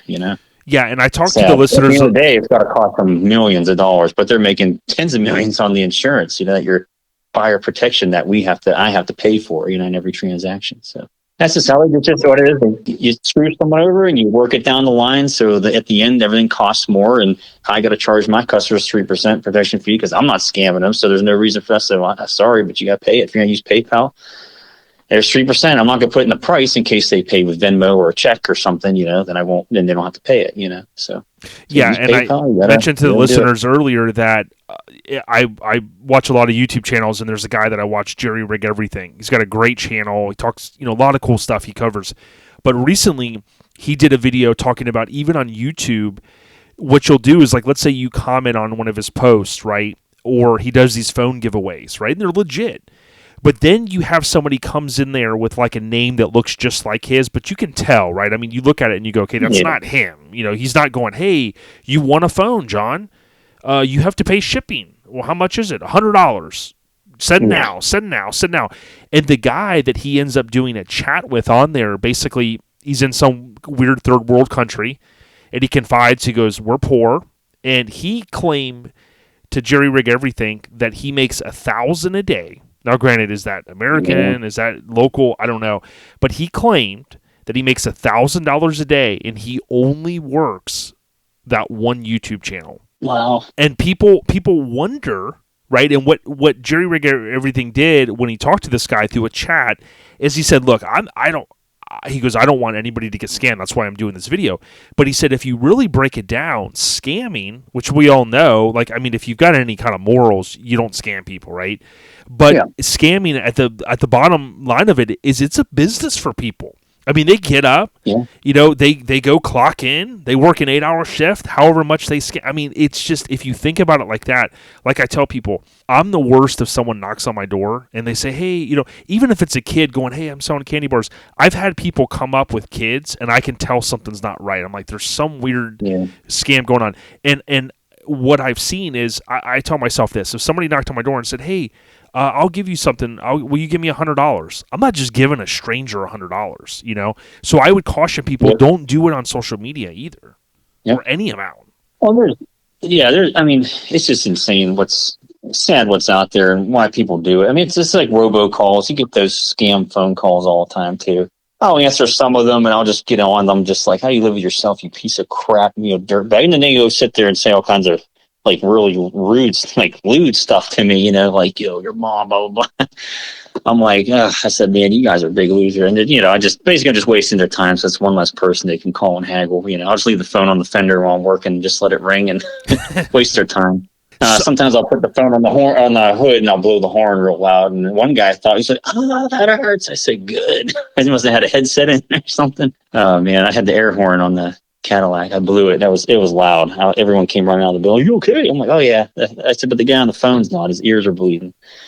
That's funny. Yeah, I just hate that shit. But yeah, I mean, I don't know how they live with themselves doing that. But that's I don't know. I can't imagine. Well, here's something else I would tell people. Something else I would tell people is I follow this one, and I forget his Instagram name, but he's an Impala guy, right? Dare we talk about Impalas? Love Impalas, but this guy has a real successful business, and he said, you'd imagine, John, like you get busy, right? With your day-to-day pulling parts and everything. Well, this guy basically said, dude, he goes, he's a seller, and he got scammed. Okay, so what happened? What he told the story, and I'm not a huge Cash App. I think I've used it now a couple times. But what I believe that he said is that when you set up a Cash App account, your account is automatically, it's not a private account. So he said somehow, he goes, man, I was busy. We were getting ready to go on vacation. And I had this guy that had placed this order. He goes, a legitimate guy that I deal with placed an order. Well, what happened is somebody went and looked at his Cash App, like they could see all of his transactions, right? Because his profile wasn't, I guess, private. Well, the person saw this, like, however much, $800, $3,000, whatever it was, this transaction. Well, the scammer reaches out to him and says, hey, man, I hate to do this. I need these parts really bad, and I just found a guy locally. Is there any way, I know we've done business a whole bunch. Can you refund me, right? So somehow, and I don't know how it ended up working, but the guy said, this guy that has sold a ton of parts, somehow the guy was able to, like, send him a request for a refund. Well, when he refunded the guy, which, again, this was not the guy that bought the parts, it went back to the scammer. And he was like, dude, he goes, I do my due diligence. And he goes, I just, for some reason, it was like the hustle and bustle of the day. So I tell people, too, like, I'm skeptical of any little thing. And when you're talking about money, I don't want to lose a quarter, let alone hundreds of dollars. Yeah. Oh yeah. Same thing with refunds with me. I mean, I'm not being a dick, but if it takes a couple of days, there's a reason for that. I want to make sure. I'll get your phone number. I'll call you just to make sure, like, what happened here that you want this sent back? Is that right? Or why are you sending me a different address to send this money back to? I said, it's going to take me a couple of days. I said, because I want to make sure you're, if it's not just me simply refunding to the same person, like, oh, I had my friend do it. You had to send it to this one. I said, nah. I said, I'm not doing anything till the part comes back, period. I said, so unless the part's in my hand, I'm not refunding you at all. And once or twice, I never got anything back. So I feel like those people were hacked or scammed or something happened to them, and they were doing the same thing, Exactly. Trying to get me to send money back on the wrong account. I said, nah. That's never happened, luckily, but I think because I'm kind of always aware of that, but a lot of people wouldn't. They think like, oh, okay, I'll send your money back right away. I'm really upset, it wasn't right, whatever. And then, I just don't like that. Someone else paid, you want me to refund somebody else. Now I'll refund whoever paid, then you can get the money off of them. I said, but no, I'm doing nothing until the part comes back. I said, period. Yeah. And sometimes parts don't show up, I'm like, oh, there you go. You can get your money back and they disappear. Yeah. A friend of mine that I've had on the truck podcast, Sean, he's a 20-something year veteran in the U.S. military, and he has a company called Rad BMX Builds in Arizona. And he has done some YouTube videos about the whole BMX stuff and how people are getting scammed. And this is the importance of it. He often said, he goes, look, I can't respond to every single person. He's got over 100,000 followers now, right? But he has told people, if you legitimately think like you've got a good guy and you're going to buy a part, and for whatever reason, let's say it's a super rare part, right? What's the likelihood of that? But reach out to some people in the Lincoln community. And that's what Sean has said. He said, look, we would rather you, some of the people in the BMX community, reach out to us and send us a screenshot, and we'll tell you right away. And like I said, if I look at the profile, I block these guys all the time, all day on my truck podcast. Yeah. And what I would tell people to do, right, John, is if I look at it like this, if somebody's soliciting to you to buy a part, why are they coming to you, right? I mean, I guarantee you nor Chris Dunn or Mario or some of these guys that are selling parts or Tony Bolin, you don't have enough time in the day to just randomly go to people on Instagram and go, hey, do you need a bumper for your car? Oh, you just happen to need a bumper? Send me $800 and I'll send it. Like, just be cautious that when people are reaching out to you, they're reaching out to you for a reason. They're trying to scam in most cases, I would say. Yep, absolutely. Yeah, I mean, that's for sure true. Yeah. I mean, and if I'm going to do that, then I obviously tell them who I am. Here's my page. Go there first, look me up. This page is from 2016, I'm legit, But if you go see my page, you can tell it's not scammy.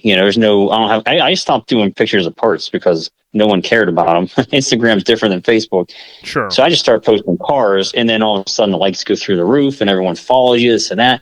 So yeah, I do part, but Instagram's more just like it's not, I mean, people know I do parts, but only because they probably follow me on Facebook, which is more, I would say, obviously a parts, obviously I do parts there. You go on Instagram, you can't tell. Right. Except for my description says, Stinkin Lincoln parts, other than that, you wouldn't know. So Instagram sales are not like Facebook sales. So Instagram's more like a popularity contest. I wouldn't buy nothing through Instagram.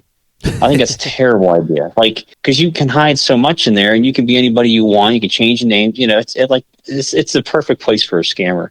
It's a playground up there. So these guys that have, I got parts. Parts don't just show up overnight. You don't just have a whole business full of parts. 2 months ago or 3 months ago. Not even in a year. Especially all for the parts Lincolns. they're showing. Yeah. Not to mention they're showing my parts and Felix's parts and everybody else's parts. And cars that were, sold years ago that they're saying they're parting out now. I said, that's bullshit. I know exactly where that car is, and it's not yours. So, I mean, if you just do your homework, it's not that hard. I mean, Instagram's a terrible place I do make sales through Instagram, but these people know me, I'm pretty sure, through Facebook mostly. Sure. Facebook's safer. I don't see as much scam and stuff, but you see them on the page, like even, the 60s Continental parts page. Yep. You see the scammers on there all the time. That's different, but they're not literally contacting you directly. They don't have their own pages. They're just posting on our pages. You know what I mean? It's a little different when it's a post versus an entire page dedicated to scamming people.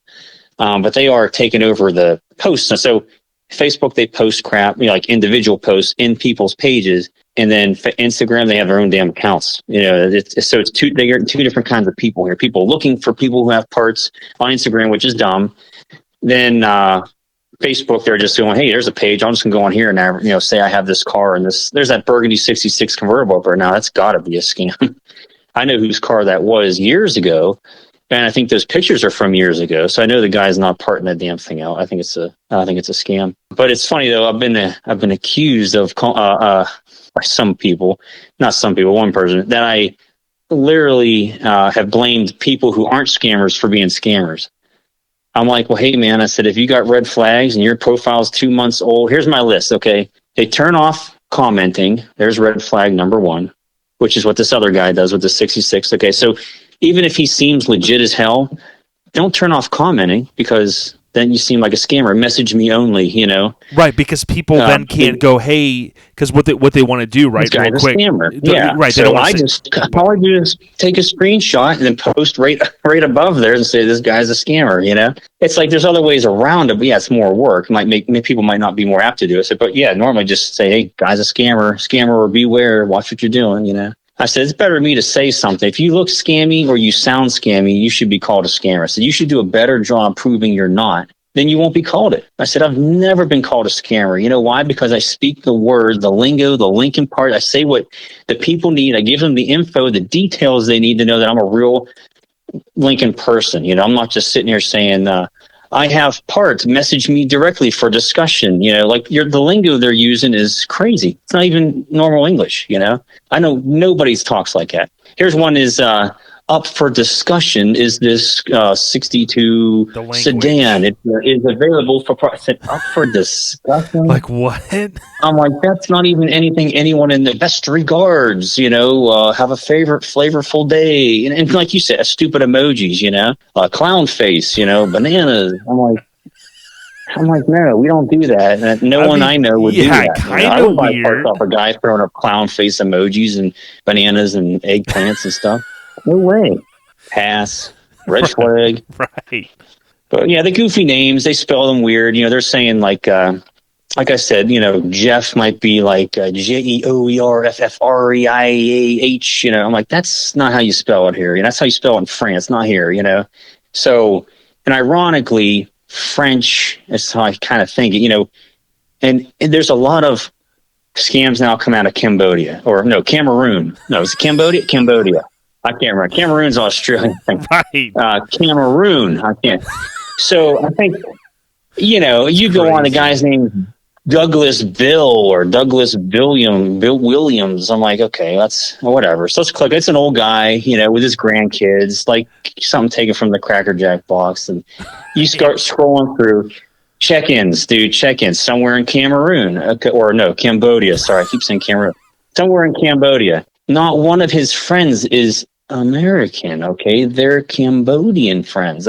They are not from here. It takes 2 seconds to look at these profiles and realize that's not Douglas Bill, okay, or Douglas William. Clearly, that's not him. Then you go check their Facebook page, you scramble, then you start seeing their real picture from years ago. Why they're reusing their old profile? They must be really stupid. But that's, these are the guys that are parting out cars. I said, okay, a car you don't even exist. I said, you're fake. I said, so they stole pictures from people. They'll just or new profiles, 2 months old. Okay, well, Jeffrey with a J and a G and all that crap sounds like a weird French twist to it, which I think there's a lot of French speaking territories, I think, out in, maybe I'm wrong, Africa and where these places are at, because that's how they learn to speak French and English, and so it's not the same as our English. They speak very different. And we're not making fun of the people there. We're just saying, like, real bad at it. I'm like, that's like up for discussion. No one says that. They're getting this from like they might say that over there because they're a lot more proper than we are. Honestly, they probably speak nicer, fluently, better grammar than we do. Right. And we're not making fun of the people. Americans, we don't talk like that. We don't talk like the British people. We don't talk like English people. Right, and we're just saying these could be red flags, And like, so John, are you telling me all these women that send me friend requests and I don't have any friends in common, and they go, I want to be your friend? Like, are you saying they don't want to be my your friends? Your profile seems so interesting to me. I feel as if I already know you. Let's get out of here. I show my wife, I go, look, I have all these women that want to be friend. They send, I send $1. They do a nice thing. Yeah. Happy endings. Oh my God. Yeah. It's crazy. So what other red flags do you have? The odd lingo, like up for discussion. I was saying profile check. I wrote this stuff down while I was thinking of it. It takes like a 2-month-old profile is not and not anyone's selling parts. Okay. I'm like, you don't just make up a profile and it goes back to November of 22. That's a scam. You know what I mean? That's clearly a scam. What's sad is if they're smart enough, which they're not, to make a commerce profile, maybe it's only a U.S. thing, maybe they can't. If you make a commerce profile in the U.S., it's really hard to track a person because it's not a normal profile. So if someone in the U.S. wanted to scam you, you make a commerce profile, and it's really hard to tell if they're legit or not, unless they've had it for a while. So I don't know if I haven't figured out if commerce profiles are available for people overseas or not. Of course, they're just saying they're in the U.S. anyway. I don't know how Facebook's, logistics and all that stuff works. I don't know if they can actually get one or not. If they did, it'd be really, really, it'd be even harder, unfortunately, to track who they are. But yeah, these guys, most of them have regular profiles, but they're only 2 months old, and they're getting new profile pictures like someone else, and they change it. No, this guy looks more legit. Let's do this guy. They don't have to bother deleting the old photo. That's just BS. And yeah, and what you can do, they're using. Yeah, reverse the heat on them sometimes. Like, I've even said this to, like I messed with the guys and said, okay, listen, in the old, I'm going back 20 years, and they still do this on eBay, right? In the sneaker community, the sneaker world, back even in 2000, if you posted a pair of like rare sneakers, it was like a lot of guys would take a piece of paper and they would write their eBay name on it. It would be like at so and so, right? And you would take a photo with that, right? So I've baited these guys along. I said, okay, that's a very nice part. Take a photo doing 2 thumbs up in front of the part. Yeah. Can't do it. Like to your point earlier, you kind of call their bluff. Or what you do is really reverse it on them and say, well, listen, I want to buy this part for $50. That's great. Do me a favor, put it on eBay. Think about it. It's like, okay, eBay, $50. I mean, he's going to lose a little bit of money. So, hey, put it on eBay for $55. I'll buy it right now. Yeah. Won't do worth it. the peace of mind. Yeah. Exactly. They won't do it. Yeah, they won't do it. Yeah, I know some people, that's all they'll do. Oh, you want that? I could put it on eBay for you. I'm like, I know who you are. You know me. Like I call him out and I know who you are. You need to put it on friggin' eBay, dude. But he don't want to get scammed, So he's, I'll put it on eBay. I'm like, I understand. He's an older guy. He don't get it, I said, no, all right, whatever. I bought stuff off him in person, but whatever. So it was funny. But yeah, I mean, they're just trying to, that's good. They're trying to prick their ass. Yeah, you're right. That's a good way to, for sure. Throw it on eBay, bud, if you're legit. See, I hate eBay, so I won't put anything. I don't have nothing on eBay. But you're well established, too. You've been doing this stuff for 15, 20. Yeah. I said, man, I'm lucky I started when I did, because I tried to do it today. I would never get off the ground. I said, it would be so hard to prove that I have this collection of parts like I did when I started, 6.5 years ago, full time. I said, there's no way I could have, everyone, because there was no scamming in the Lincoln industry at that time, But, since then, and these cars, basically what it is these cars have become so lucrative. Anything lucrative, people are going to, impulse buy you on, oh my God, that. Yep. These cars weren't lucrative 6 years. I mean, they were to us, Lincoln guys, but people weren't hunting these cars down. Now everyone's going to have one, So it's like muscle cars were 10, 15, 20 years ago. Everyone had to have a muscle car. Come here. These are like that. It's crazy. And so now that's the case, and even I have a Buick. The Buicks are the same way. Those guys are on there scamming. These are pictures I've seen from years ago. Same thing with the Lincolns, but I'm not on the Buick stuff like I am Lincoln, because that's obviously my business. So just a little bit I'm on the Buick stuff, I see it, and I'm just like, man, I said, the Lincoln's so bad. I said, it must be really bad for Buick too. And you just start looking, you're like, yeah, these are all scams. And all the people, I need this, I need that. I'm like, I can't sit here all day and say scam. You guys are going to have to get burned and realize it and spread the knowledge of what happened to you. We need like a how to not get scammed for dummies book, or like an online class, for what to look out for. Or this podcast. It's not that hard, Right. Yeah. God, I'm like, I could just start an online class, charge people $20 to learn all the tips of the trade and not to get scammed. Yeah. I'm like, then I'd feel like a scam artist, because all you do is just be smart and go online. Look, it's all free and free. It's not like I pay to find out these people are scammers. Yeah, and you have to be careful too, because this is a little bit broader topic, but like, for instance, I see, and I know it happens where people sell these Instagram accounts, right? And you'll see a lot of people, I'm not going to say for what part of the country or the world they're from, they'll end up and they'll have a Lincoln, or excuse me, they'll have an Instagram page that'll be like American_classics, right? And you look and you're like, oh, cool, man. They put a Lincoln on there, right? And then you look at it, and it's basically like, what happens is in the social media world is someone will create an account, they'll buy followers, right? Next thing you know, they got 100,000, 200,000, 500,000. They move up quick. They're constantly just, all they do is reshare other people's content. That's all they do. And then if they got 100,000 plus followers, they'll sell that account. They'll sell it to another guy that's like got money that like wants to be the man. And then, who knows, they might be selling it for 50 grand. And then so you'll end up with some of these accounts that you'll look at and you're like, man, they got 200,000 followers. And a lot of people think like, man, that's legit. But I see them, and you look at what they post. Sometimes it's not even an American, and it'll be like American classic car. And it's like, it's just all like, it's like a front, basically. You know what I mean? Yeah. So you have to be careful even with some of those accounts that look legit. So going back to what John said, is in the old days, and where probably John and I first met, was the LincolnForum.net, which when you go there, they have a new landing page. It's kind of been upgraded to a newer forum software. So Dan and team, shout out to them for, basically Dan doing all that. But like, you remember the term that we still use, the usual suspects. How important is that? Yep. Yeah, tried and true. I mean, that's and unfortunately, these cars are going up in value. It's getting expensive for even the parts guys to find and buy parts cars to keep everyone else's cars on the road. So prices are going up.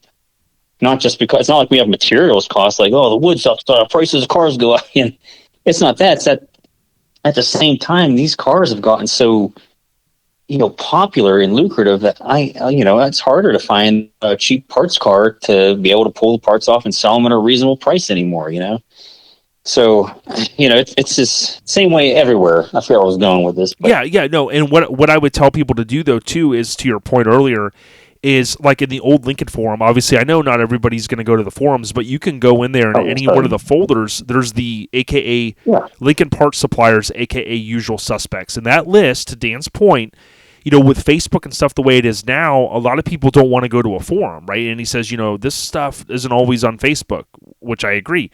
But here's the thing I would tell people to do. Before you send money to someone, look them up. Go in a group. Like, for instance, if, my friend Tony Bolin, if somebody was, like, suspect of him, you could go to any one of these 5 or 10-ish Facebook groups and post, hey, John Lyman, he's trying to sell me some parts. Is this guy legit? You're going to have people chime in and go, yeah, like me. I'm going to go, yeah, I've been to John's place. John's legit.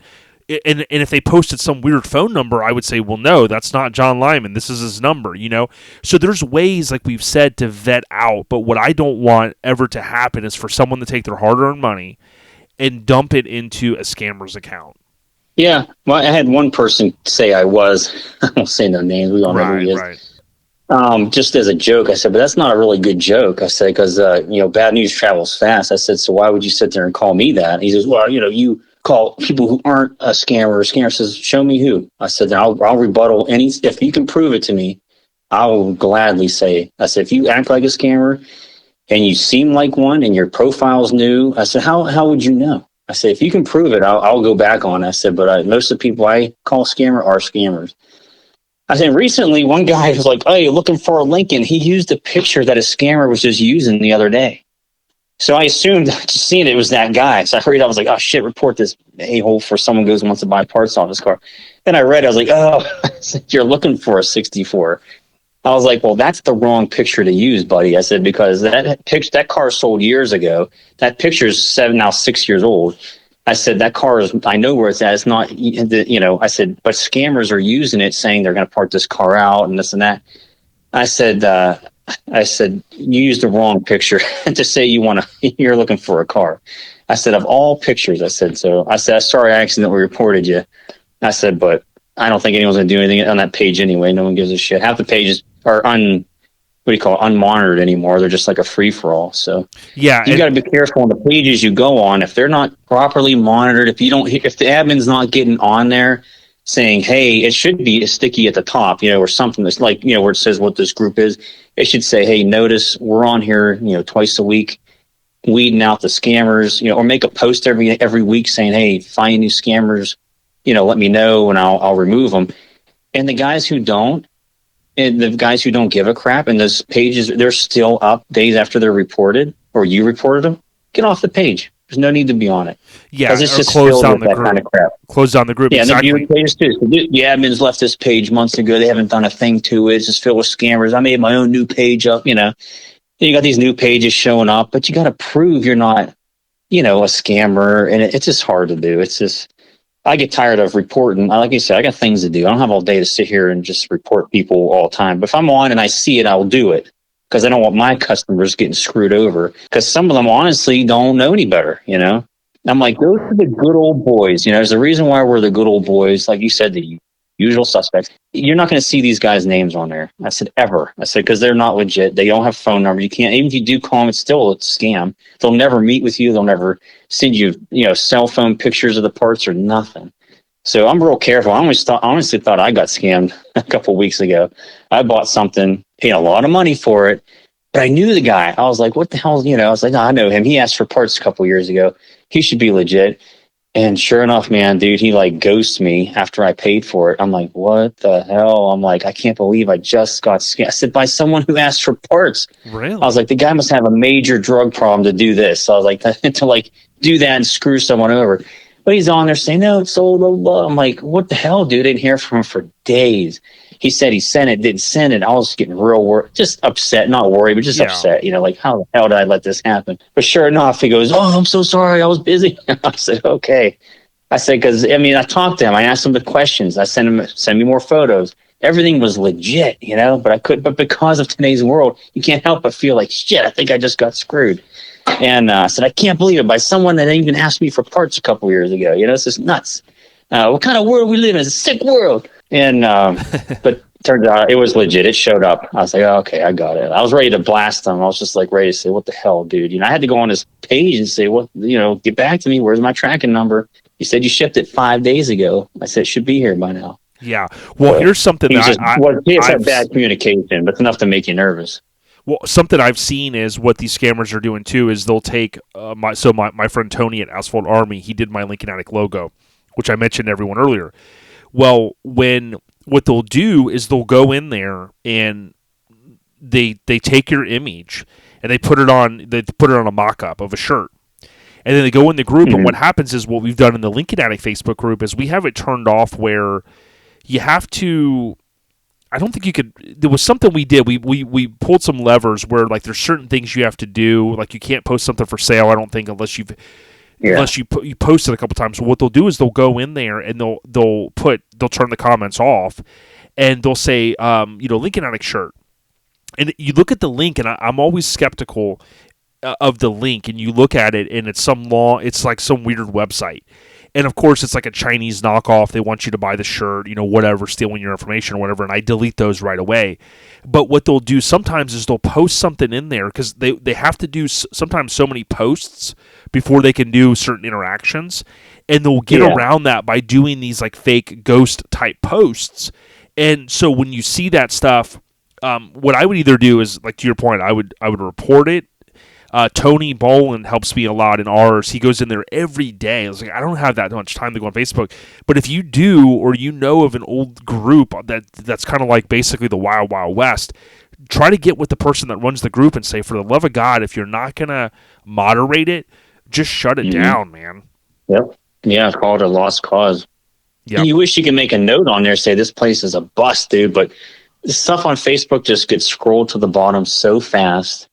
Every time you go on a page, sometimes you don't even know what page you're on, You just see it in your feed and you just go, oh, this, you don't even pay attention if it's the buy sell parts one or the 60s Cornell page or the, Lincoln Enthusiast page. You don't know what page you're on half the time, Then you're like, well, which one of these was the crappy one? If you find one that it's just filled with scammers and everyone's getting blamed being a scammer, I mean, honestly, just get off the damn page, or block it. Block it so you don't have to see it anymore. Stick to the pages that actually take care of the scammers, and it's hard to get like Suicide Slabs. Kind of hard to get in there without being an owner, Yep. If you're an owner, you could probably belong to that page, just because that's where you're gonna. And that this list is up there of trusted vendors. It's there. It's at the top. I think Pat Tian and Richard One Boss, all those guys, they do a good job on that page. Everything's there. So the list is there for all the vendors that are tried and true. Some, I mean, I know I've heard of them, but it's good to see that they're legit because in case I have to get something off of them, so these are people that they've all dealt with and know are legit and true. And none of these guys with these goofy names are on there. So, I mean, you just wish you could have like you buy a Lincoln, here's a little handbook on how not to get scammed. Go on Suicide Slab, join the Lincoln forum, talk to only a certain amount of people that can lead you in the right direction. There's no handbook to this crap because it changes every day. So people do got to learn the hard way, but it's sad because scamming's been around forever. Yep. Since the internet was basically around. I mean, I had a friend 15 years ago. He sold parts. He shipped them without getting paid. Fenders, NOS fenders for Mark III or something to Texas. Shipped them, never got paid. Or something happened where he got the charge back or something. The money was taken back from him. They got the product. He got nothing. This is the U.S. people scamming within the U.S. And when they're actually taking your parts and your money. So, yeah, crazy. It's just completely different. It's sad that, overseas they can figure this stuff out and do it and rip you off on a daily basis. You know what psychology is and these people, why they do it or how they think they can do it and get away with it. Yeah, and just know, I think we've got to be aware. Yeah, my closing comments would just be, listen, do your due diligence, like John said earlier, and don't just trust, maybe you want bucket seats for your car. We've all told you how rare they are.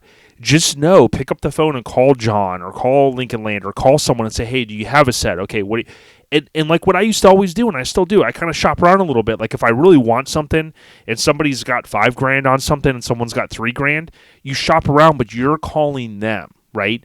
You're checking and you're touching base. You're calling their number listed on their website or their Facebook page and things like that. You're interacting with them. Don't just accept that someone's going to reach out to you and market to you and say, hey, I sell you a nice fender. Oh, great. I'd love to have a fender. Okay, send me the money. Just the transaction itself just doesn't seem legit, right? I mean, you're sending money to someone you don't even know. So, again, try to do a little due diligence. Reach out to the people like John at Stinkin Lincoln that you know. And then if worst comes to worst, there's 10 or 15 Facebook groups. Go in there and say, hey, if you're really skeptical, this guy so-and-so is trying to sell me some parts. Do you guys know if he's legit? And you'll have people that'll chime in that go, hey, yeah, he's really good. He takes a little bit of time maybe to ship it, but, he always comes through. I've known him for 20 years. All of that stuff, you have to kind of do that because, like to John's point, you just can't trust these mother effers. Yeah, no, not at all. Yep. Someone says, that's Stinkin Lincoln legit. I'll be the first one to say, hell no, he's not, man. Don't buy from that mofo. I know. That's crazy. Yeah, it's sad. Yeah, I have no question. Someone's asking even for another vendor. I haven't come across that, though. People aren't asking. You're right. People aren't asking the questions. They're not saying, like, hey, is this guy legit or not? They're messaging me directly, asking me. And I'm saying, if you have to ask me, then the answer is no. I said, you should know who the legit guys are. Some guys have gotten off of Facebook completely, it seems, from what I hear. I'm like, I don't even know where some of these guys even went, that were normally on there. So they're doing something else, a different way, But there's nothing wrong with asking for a phone number and literally calling the person. I got a voicemail. It says, John Lyman, Stinkin Lincoln, leave a message. You know what I mean? Scammer's not going to do that. He's not going to be able to do that, So, yeah, lingo is a big thing. You talk, even if they get you a phone number, which I have literally seen that they had phone numbers. And you can literally call the phone number, but then they're all real busy driving, or I don't know how they do it, but they're scammers. You've already decided, but you call the number anyway, and they do answer the damn phone. It's an American number. I don't understand that yet, but it's happened. And I says, you know what, buddy, I'm down the street from you. I'll go grab that part right now. Oh, I'm not there. I drive in truck, I'm not there. I says, well, that's ridiculous. Oh, no, you know what? The guy reverted to texting. So if they're going to, if they refuse to answer, say, hey, missed your call, text me. That's what it was. I had to text him. I couldn't even call the guy. I was trying to remember his voice. I didn't talk to him. But he texted no problem at all while he's, driving his truck. I said, I'm here, man. I said, you just posted this thing for sale. Literally, why would you post something if you're not home to sell it? I said, I'm here with the cash. I'm like 10 miles from your zip code. Like, where are you at? I said, I'll be here for 3 days. Oh, I'm not there. But I send you a picture when I get home, and I just send me the $800 and I'll get you the bump. Sure. Said, yeah, okay. Yeah. I said, I don't want to pay for shipping. I'm here already. And, that's what they texted, did not call. They wouldn't answer the phone. That's what it was. Yep. Yeah. And no voicemail, of course. Just call, and if they don't answer, screw it. Yeah, move on. Yeah. Yeah, the last comment I'll make is that, even for a lot of this can even spill over to the cars. Like I've been doing these listing reviews on my YouTube channel, and there was a guy going back several months ago. I don't want to beat a dead horse, but he had this red 65 that he posted for sale, and I didn't even say anything negative about it. Somebody was just like, those cars aren't worth $70,000. And all I was saying was, if you go look at the Haggerty price guide, if something falls within this nice of a car, certainly it is. It can be worth that much money. And the guy immediately started attacking me, messaging me, you don't know what you're talking about. Oh, yeah, I remember that. So I'm going, okay, hold on.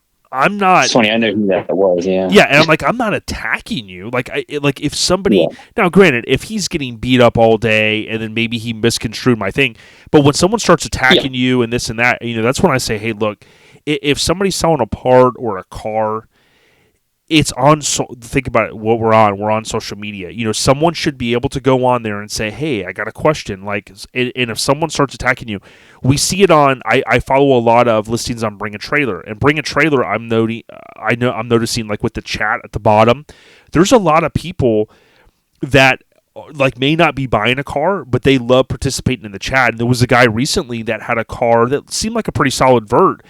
And think about this for a second. Somebody was like, hey, I want to come take a look at it. And the guy was kind of like, I don't really want to have anybody come to my house that I don't know. Yeah. Right? So, but you would think about it, like in the Facebook world, you would post a car and somebody's like, hey, can I come look at it? And you go, yeah, absolutely, right? I mean, you couldn't imagine. But this guy was like, well, I have it on an auction site. I have all these photos. Like, to him, it was kind of weird. Like, why does a stranger want to come to my house?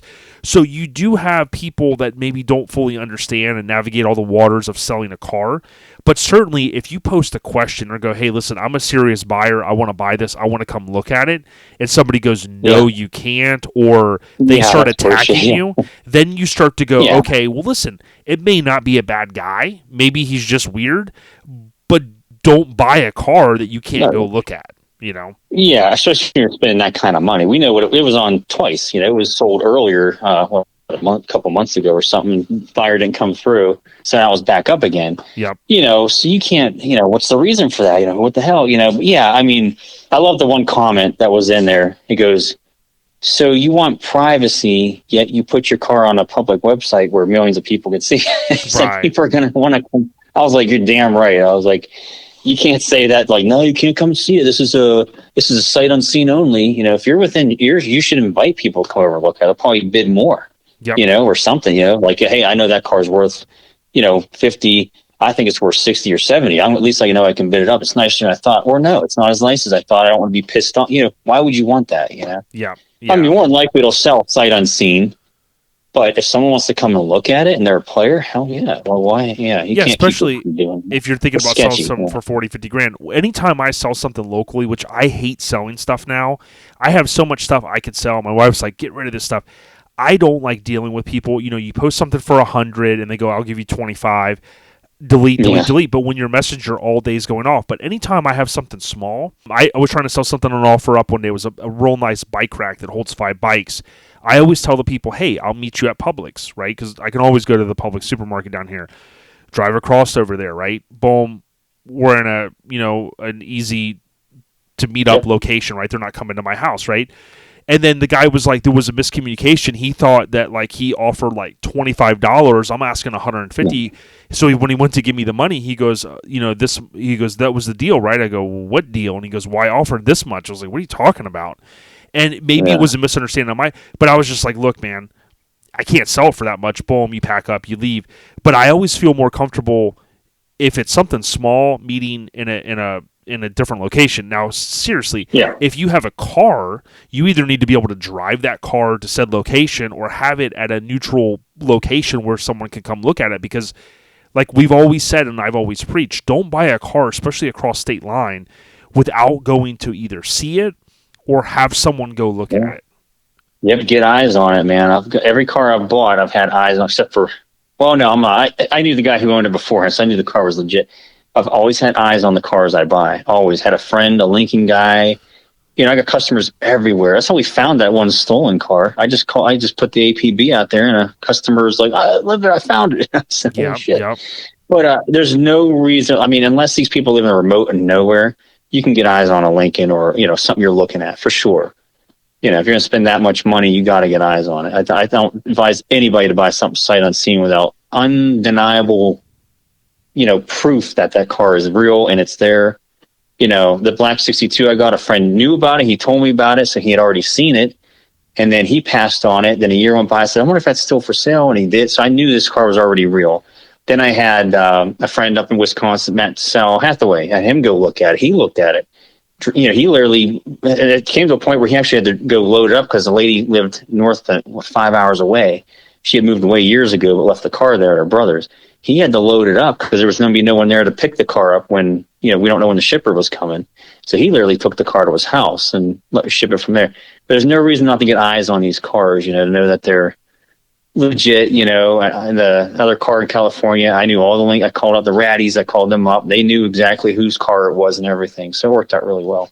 Yeah. But yeah, you gotta get eyes on this stuff. You know, people you can only trust people as far as you can throw them. You know, when you're 3,000 miles away, it's not very far. Yeah. Can't throw them too far from there. So yeah, get eyes on it. So what if it ain't meant to be? At least imagine wiring that money over and realize you just got majorly scammed.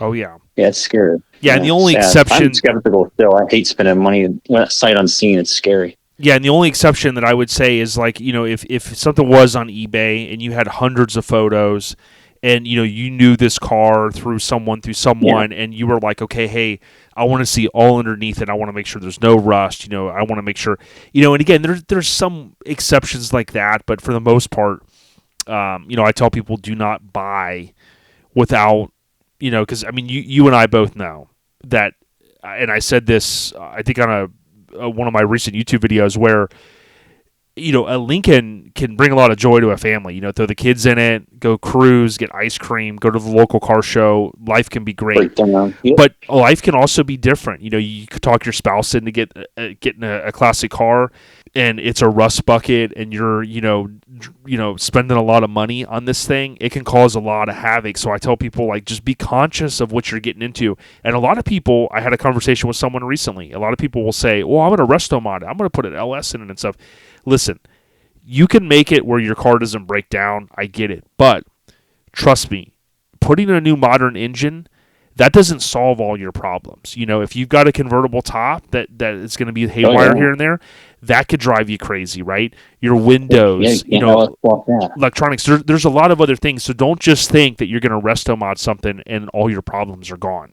So yeah, not only that, but leaky. My God, all I want to do is drive my car in the rain, and there's just no way. A convertible and rain don't mix. So yeah, I mean, you can make it drive across the U.S., but you hit rain, dude, in a convertible, you're taking in water somewhere. So they're still they're reliable now, but they're not watertight. They're not as trip friendly, as you'd want them to be, even if it runs great and can get across the United States on pump gas or 87 or whatever. But yeah, I scary. Yeah, it sucks because you want to be able to all around. It would cost a fortune to make a car like that super extremely reliable. Yeah, resto mod's a fine line of what are you looking for out of it? It's for certain people for sure, but. Exactly. Well, John, dude, we've spent a good amount of time. I certainly appreciate you taking the time. You guys can look up John, like I said earlier, John Lyman. Just Google him. He's on Facebook. He's on Instagram. But if you look up John Lyman Stink, right, Stinkin Lincoln, that'll bring you to even over to his LinkedIn profile. Imagine that, a business owner that's got a LinkedIn profile. Pretty cool.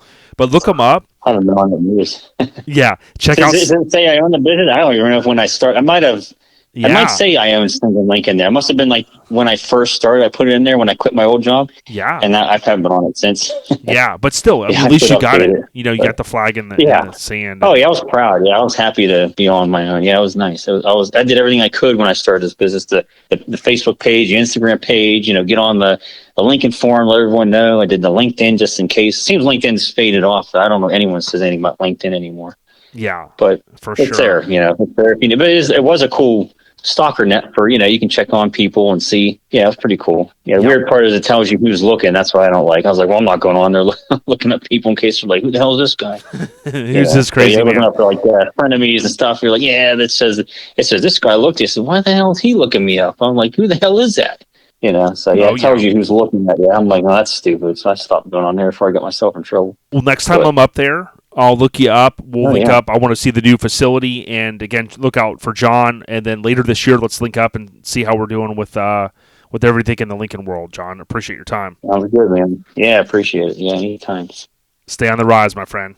You too, buddy. Thank you.